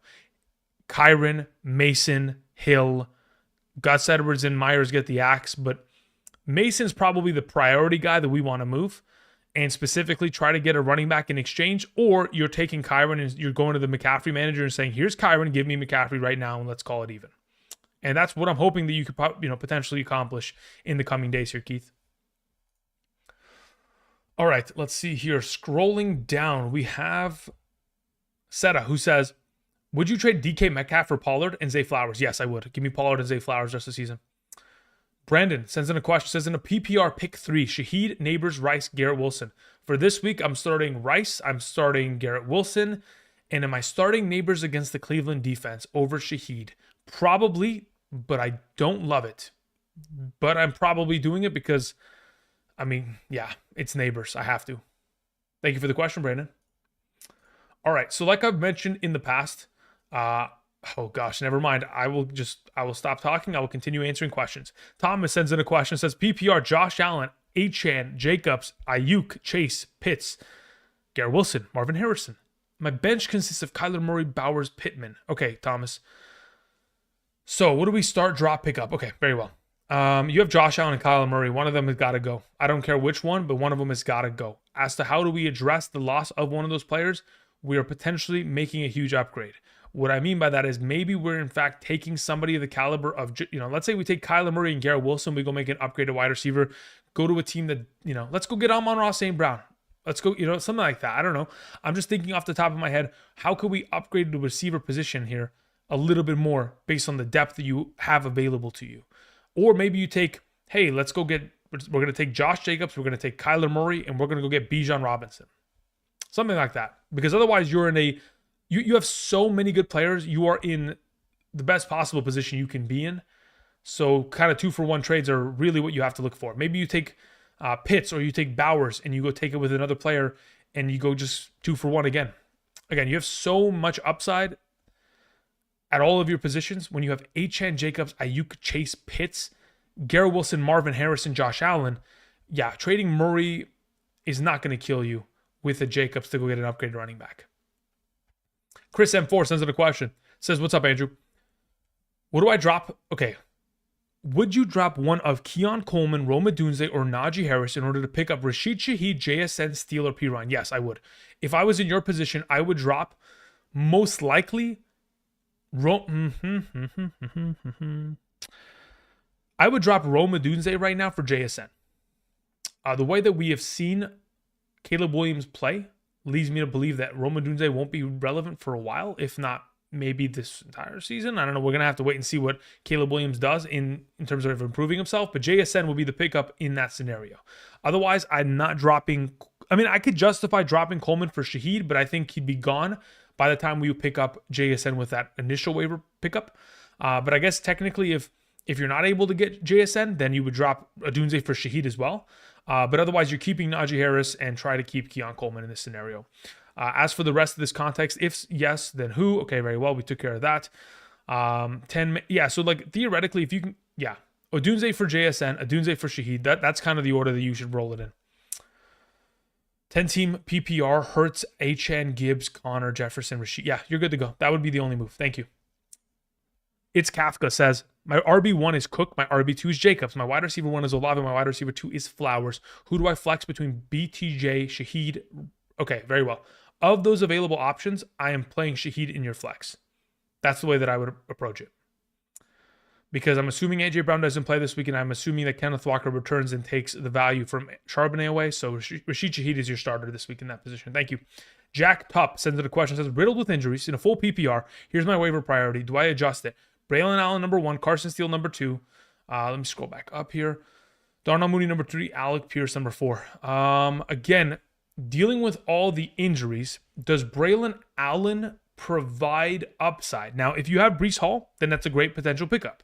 If you don't have Breece Hall, then I don't understand the pickup, because if you're riddled with injuries, you want players that can make an immediate impact as a potential starting option, right? So if, in fact, you do have Breece Hall, then I don't have an issue with it. I think the order is perfectly fine. If you don't have Breece Hall, I'm thinking, why are we making this move? Because I do expect Breece Hall to play, and it's kind of just an insurance pickup, if anything. Craig sends in a question, says, trade Mason for Devontae Adams or Metcalf to McCaffrey owner. Wait. Trade Mason for Devontae Adams or Metcalf to Christian McCaffrey owner. So they're going to give you Adams or Metcalf. You're going to give them Mason. I'll take Devontae Adams there. Yeah, sounds good to me. NR sends in a question. Let's go ahead and find NR's question. NR, where art thou? I think it's N space R maybe. NR, you have one of the more difficult names to potentially find in the YouTube chat because it's such a common letter, like sequence. Okay, I found it. PPR, quarterback gets 4 points per passing touchdown. Please help my lineup. Pick 2 wide receivers and 1 flex out of Hill, Chase, Rice, Godwin, Wilson. Okay, so of those available options, Chase plays, Rice plays, Godwin plays. Everybody else is sitting this week. 2 running backs are Mason, Taylor, and Achane. Between the bunch of the 3, Achane plays against Seattle. Taylor plays against Chicago. Mason plays against... Okay, so Mason and Achane probably play there as your 2 starters at running back. And okay, so this is how it actually functions out. You have so much talent that you've somehow put yourself in a scenario where every week you're going to suffer because someone's going to go off on your bench. This is tough. So, if I'm setting this lineup today, it's Chase for sure, along with Rashee Rice for sure at wide receiver. I'm also for sure playing Mason and probably gonna play Achane next to him. Then for the flex between Godwin and Taylor, I'm probably gonna play Godwin against Denver. And then on top of that, I'm playing either Kyler or Stroud at quarterback. I'm probably playing Kyler. And then moving on from there, Andrews likely Bowers, probably in the business of playing Bowers. And then closing out Las Vegas, Green Bay, Bucks, or Jets defense, probably playing the Bucks defense there and keeping it moving. Thank you. If that means dropping the Jets defense, NR, I'm not doing that. I want the Jets defense because they also play against Denver next week. Thank you for the question. Appreciate it. Okay. Again, like I was going to mention earlier, typically I try to keep these live streams to being an hour to an hour and a half. Every time we get to blowing over that number. So as soon as I'm done with these next couple questions, that's where I'm going to call it. I got to get ready for tomorrow's video, and I will be back tomorrow. I live stream every day for this entire season. Eventually, one of the days will come in which I don't live stream. When that day comes, it'll be a shame. But otherwise, we're on a relatively good streak here. I think it's close to 15 days in a row. So we're getting there, slowly but surely. Thank you. All right, let's see here. After, okay, we have Justin McMillan who says, drop McConkey for Quentin Johnston or Darnell Mooney. No, I'd keep McConkey. We're good to go there. Carlos says, would you trade Robinson and Hunter for JT and Brock? Okay, so Robinson is Bijan, I'm assuming, and Hunter Henry for Jonathan Taylor and Brock Bowers. I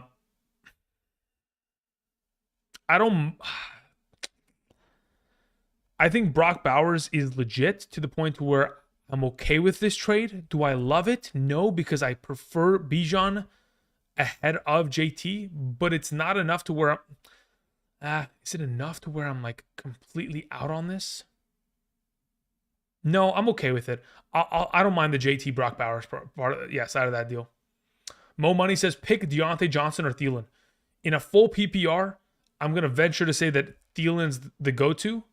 Deontay will get a value boost, though, going forward. So for those of you who have suffered with him on your bench as of late, we will prosper soon.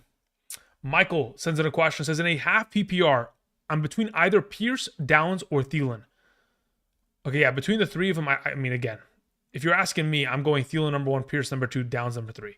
As for your follow-up to the context, also, this is the first year with Fab. Do you have a general rule as to how much you spend early? Yeah, I think it just depends on the necessity of it. Like if you believe that you can pick up Thielen and he's going to be a starter for your team, I'm willing to spend more for it.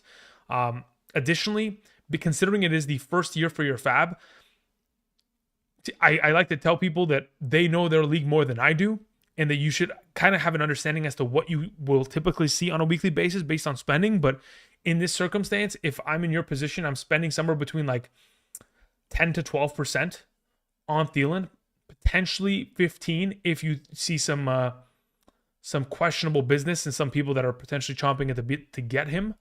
But outside of that, I'm not willing to dump too much, especially assuming we're like 100% for a full 17-game season. I'm not going to dump any more than that. And that's, again, I think that's already maybe a little bit too much in that circumstance. But otherwise, like if you can't get Thielen at that price, I'd throw like 6 to 8% on Pierce and like 1 to 2% on Downs. Is there a rule of thumb? No. I think it's just a matter of like the feel of your league more than anything. But I'm sure, look, I would say that there's probably calculators out there. I'm sure somebody has a calculator. If somebody doesn't, then there's a possibility that there is a opportunity in the fantasy space for someone to go make a calculator in which you can figure out how much to spend on a player based on what you expect to see based on projections of fantasy points. I don't know if that exists yet, but maybe someone will make it. But I don't think there's a general rule of thumb per se. It's just a matter of what you value a player out in comparison to the opportunity of getting other players in the future that you certainly need to prioritize. Because if you spend too much in week 2 and don't have enough for a week 15, 16 pickup, you're in trouble. So you never want to spend too much. Okay, moving on for TC, we have, do I start Stevenson or Addison in my flex? I don't think that's a question, right? If it's Ramondre Stevenson that you're asking me about, Ramondre Stevenson plays every week for the remainder of the season over Addison. Thank you. Nathan Gutierrez sends in a question. I think the only reason you would ask that Addison question is if, in fact, Jefferson's going to miss and Addison's healthy. And I don't even know if Addison's healthy, much less Jefferson missing. Nathan Gutierrez says, hey, Andrew, I'm in a guillotine 18-man league. I need a wide receiver.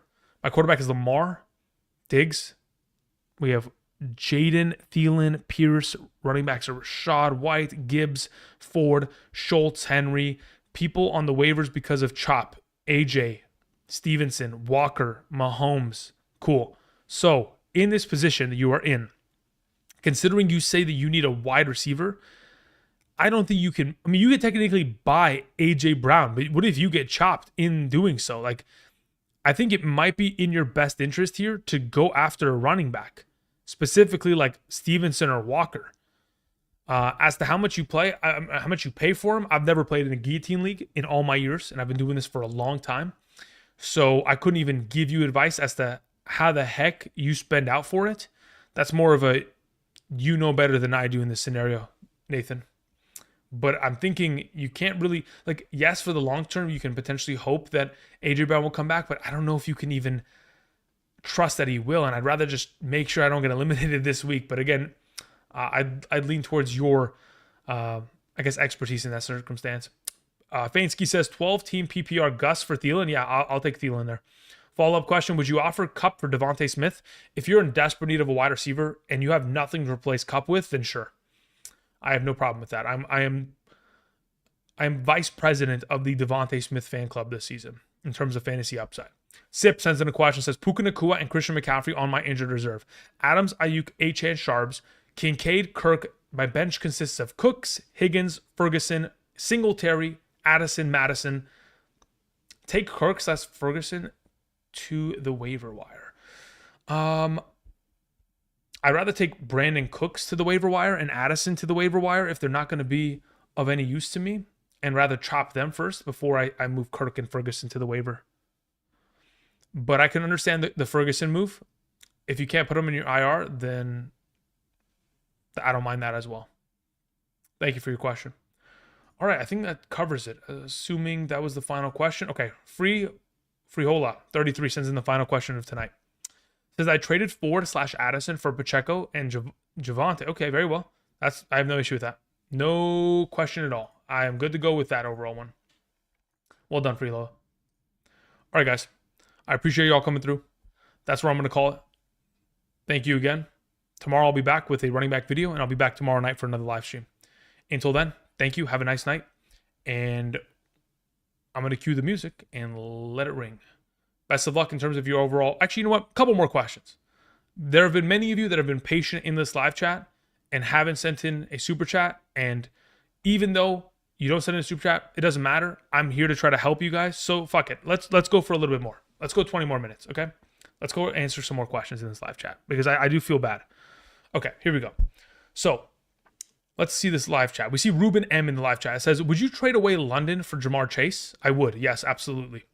Donald Smith says, I got offered Metcalf for Dobbins in a full PPR. Thoughts? Metcalf for Dobbins. You got offered Metcalf. Yeah, if you need the wide receiver help, I think that's a great move.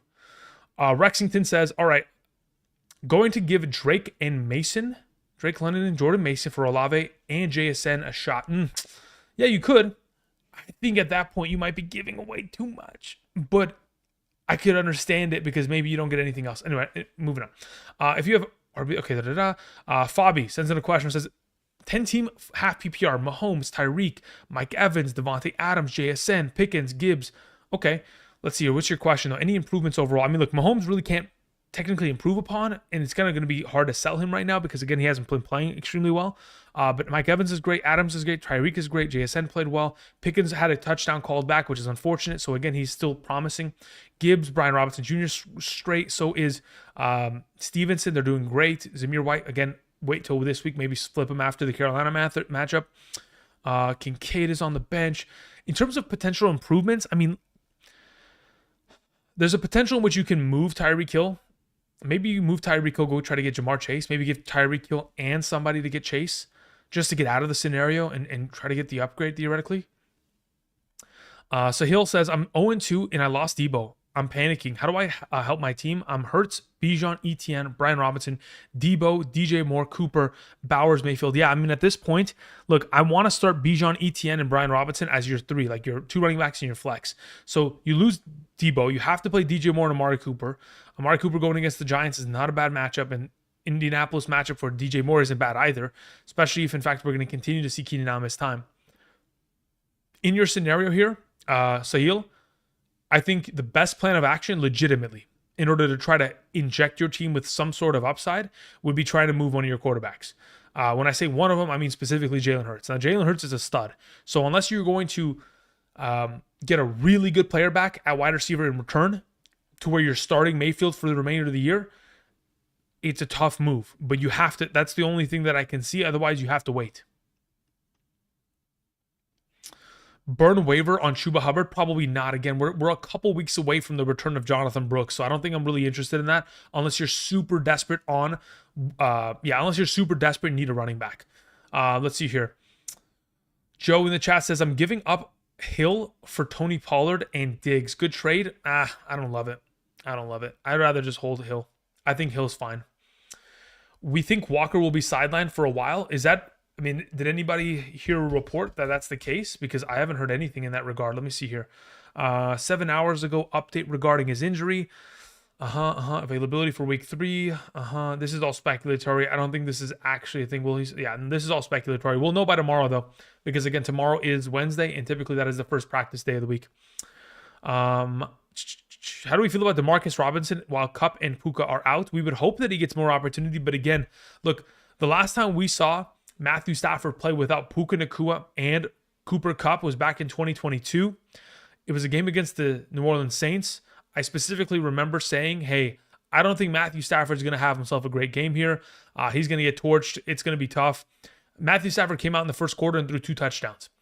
And then he subsequently broke his back. But nonetheless, there is still opportunity. They're professionals, right? They won't look as bad as they did on Sunday. That's for sure. Kyron Williams and James Cook are my only running backs, says Roro. McLaughlin is my only backup. Hunt should to move Kyron. If you're gonna move Kyron, you move him for another running back. I don't know if bringing in Kareem Hunt theoretically does anything for you here. So if you're gonna move Kyron, you move him, and you just try to sell him for like a James Conner, or really, you're just gonna try to sell him low.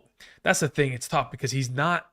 People are worried like me, and they may not want to give you a lot of running back value in return for it. So maybe the best option is just to hold for now and just hope for the best. But outside of that, pick up Hunt. Maybe you can end up trading Hunt to the, Pacheco manager and or potentially even using him if he is of value and plays this week. Drop Lockett, Curtis Samuel, or Gus Edwards. All of them. I'd probably keep Lockett just in case, but Gus Edwards and the other can go. Trade Higgins for Pickens? I think I'd rather have Higgins. I've waited this long at this point. I'll just wait on it. Hi, Andrew. Thoughts on Swift and McLaurin outlook? McLaurin I don't love. Swift I don't love. Obviously, Swift is going to suffer because the guy can't throw the ball. Defenses just bring their safeties up. They don't really have to play deep. He's completing every single pass, either behind the line of scrimmage or 4 feet in front of him. So both of them, I'm hoping improve going forward. I'm not dropping them, but I'm hoping that they improve significantly. Drop Palmer for Braylon Allen. Steve, I wouldn't mind that. Again, if you have Breece Hall, I think it's probably in your best interest to do so. Let's see here. Aiden0815 says Adam Thielen or Jerry Jeudy. Who should I pick up? I'd rather have Adam Thielen. That being said, Jerry Jeudy's got really good matchups going forward. So if you can get both, try to get them both. How much fab for Shaheed?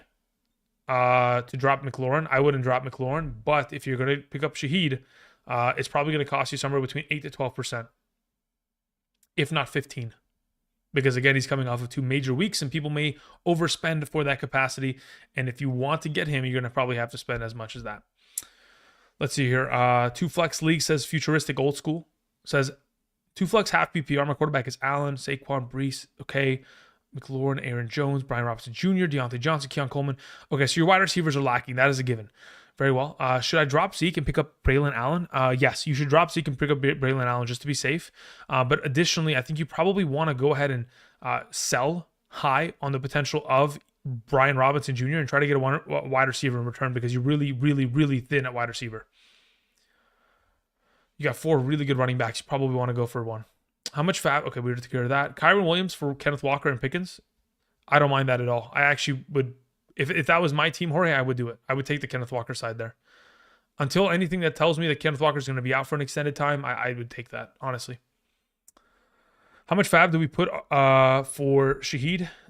What does it say? J.K. Dobbins went for $37 last week. Yo, 37 is too much. I did not in a single one of my leagues did J.K. Dobbins go for that much. But again, it's very much so dependent on what you need. So if you need a wide receiver, let's say you just lost A.J. Brown and Deebo Samuel and Cooper Kupp, right? Then at that point, you're like, all right, I'm willing to spend $15 to $18 to $20 of fab on Shaheed, right? It's all very much so circumstantial to your certain position. Glock Guy 56 says, drop Deontay Johnson for Shaheed. I'm okay with that, but don't be surprised if Deontay Johnson has a really good week. Maybe try to find another alternative option to drop their Glock. Speedy MD22 says PPR, Breece Hall, Jamar Chase, Ayuk for Bijan Robinson, Rice, Nico. Breece Hall, Jamar Chase, Ayuk for Bijan Robinson, Rice, and Nico. Okay, so of the available trade that you have just theoretically broached here, I would rather have, wow, this actually is a really good trade. I think it's relatively equal. If I was to tell you who I prefer the Breece Hall side of that deal. Quinn sends in a question, says, I feel like an idiot for drafting Michael Pittman Jr. What do I do? Just hold him. You really can't do anything because you can't sell him, right?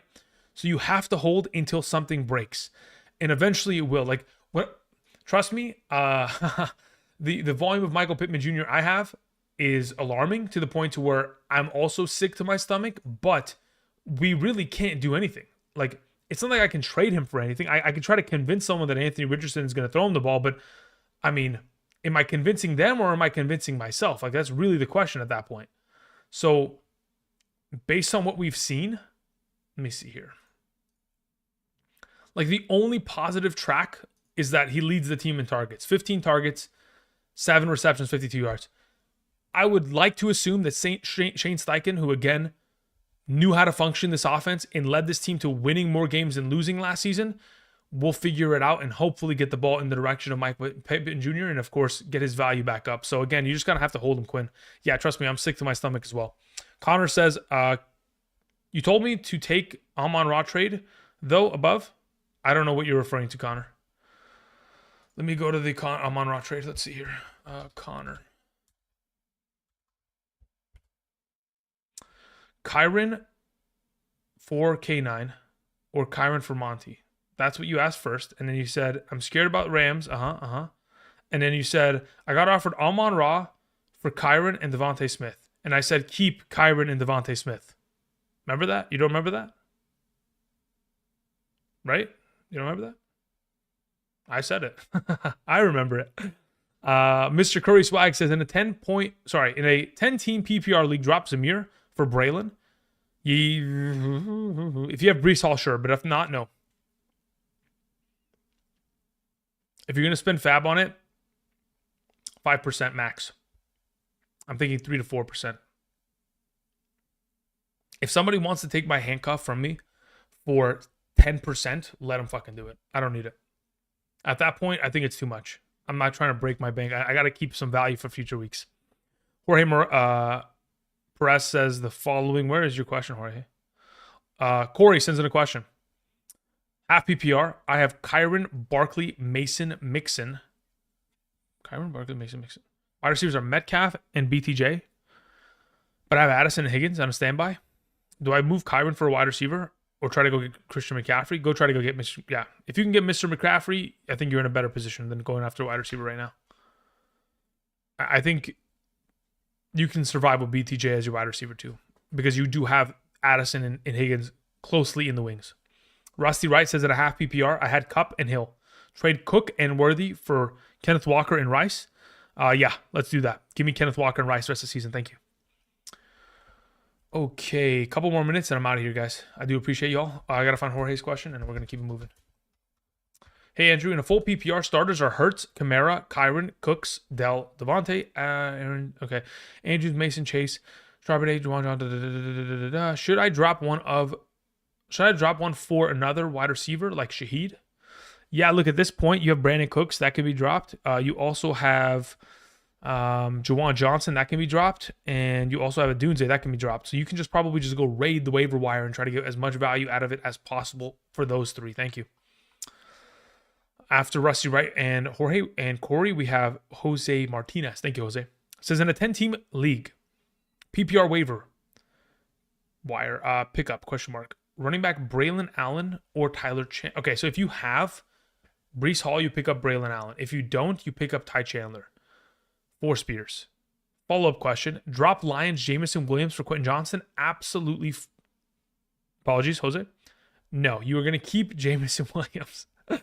I was like, what is going on here? Sunday sends in a question. Let's see here, Sunday. Sunday. Says, in a 12-man half PPR, Carr and Nix are on waivers. I need to fill in for Herbert's week 5. Drop Caleb Williams? Yeah, I would drop Caleb Williams for Carr. Thank you. Samir sends in a question. What do we have here? I have Mixon, Mason, Gus, Mostert. Okay, so you have no running backs is what I'm hearing because Mostert's hurt and Gus Edwards a backup. Very well. So you have Mason and Mixon. What waiver priority do I need for a running back available? RBs are Akers, Bucky, Foreman, KC running backs, and Braylon Allen on the waivers. So at this point, what is waiver priority for the running backs? Okay, so of the available that are there, Kareem Hunt number 1, Bucky Irving number 2, Foreman number 3. No, sorry. Scratch it, rewind the tape. Well, technically, if you don't have Breece Hall, you don't need Braylon Allen as much. If you don't even need Bucky Irving. Okay, so really, it's just like Kareem Hunt, Foreman, and Carson Steele. That's it. Then you can add Bucky Irving or Braylon Allen to the end of it, but that would be the order. What wide receivers can I get for Kupp? I don't know. Depends on who wants Kupp in your league. If you can get, again, if you can somehow get Chris Olave, you do it. If you can get Metcalf, you can get Zay Flowers. If you can get value that is comparable to a top 24 capacity, I don't mind it. But again, when you trade away Kupp without full information of what his injury is going to result around and how long he's going to miss, or if he does end up missing a significant amount of time, is it going to require an injury, and is it going to require something of the other of where it's going to hold him back from returning at a full capacity? When we get full information, we'll understand. But as of right now, I'm trying to sell Kupp as high as I can so that I don't feel bad, because I'd rather sell him for a Brandon Ayuk rather than selling him for a Zay Flowers, because I think that there's more opportunity and upside for an Ayuk in comparison to Flowers. Let's hear. Luis sends in a question, says, this in fact will be the final question, by the way. Maybe not. We'll see. 12-team PPR. Quarterbacks are Baker, Love. My wide receivers are, Amon-Ra St. Brown, Devontae Smith, Jaden Reed, Ridley, BT. Running backs are ETN. Okay. Swift, Bowers, Kincaid. Trade Bowers and Jacobs for Breece Hall.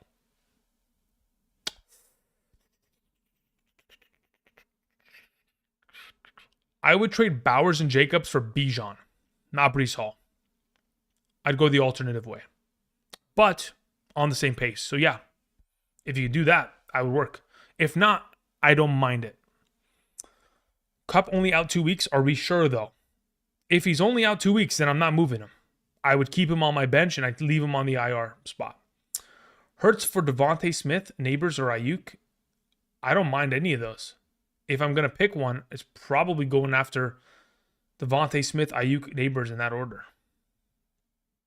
Drop Dak for Derek Carr? Probably not.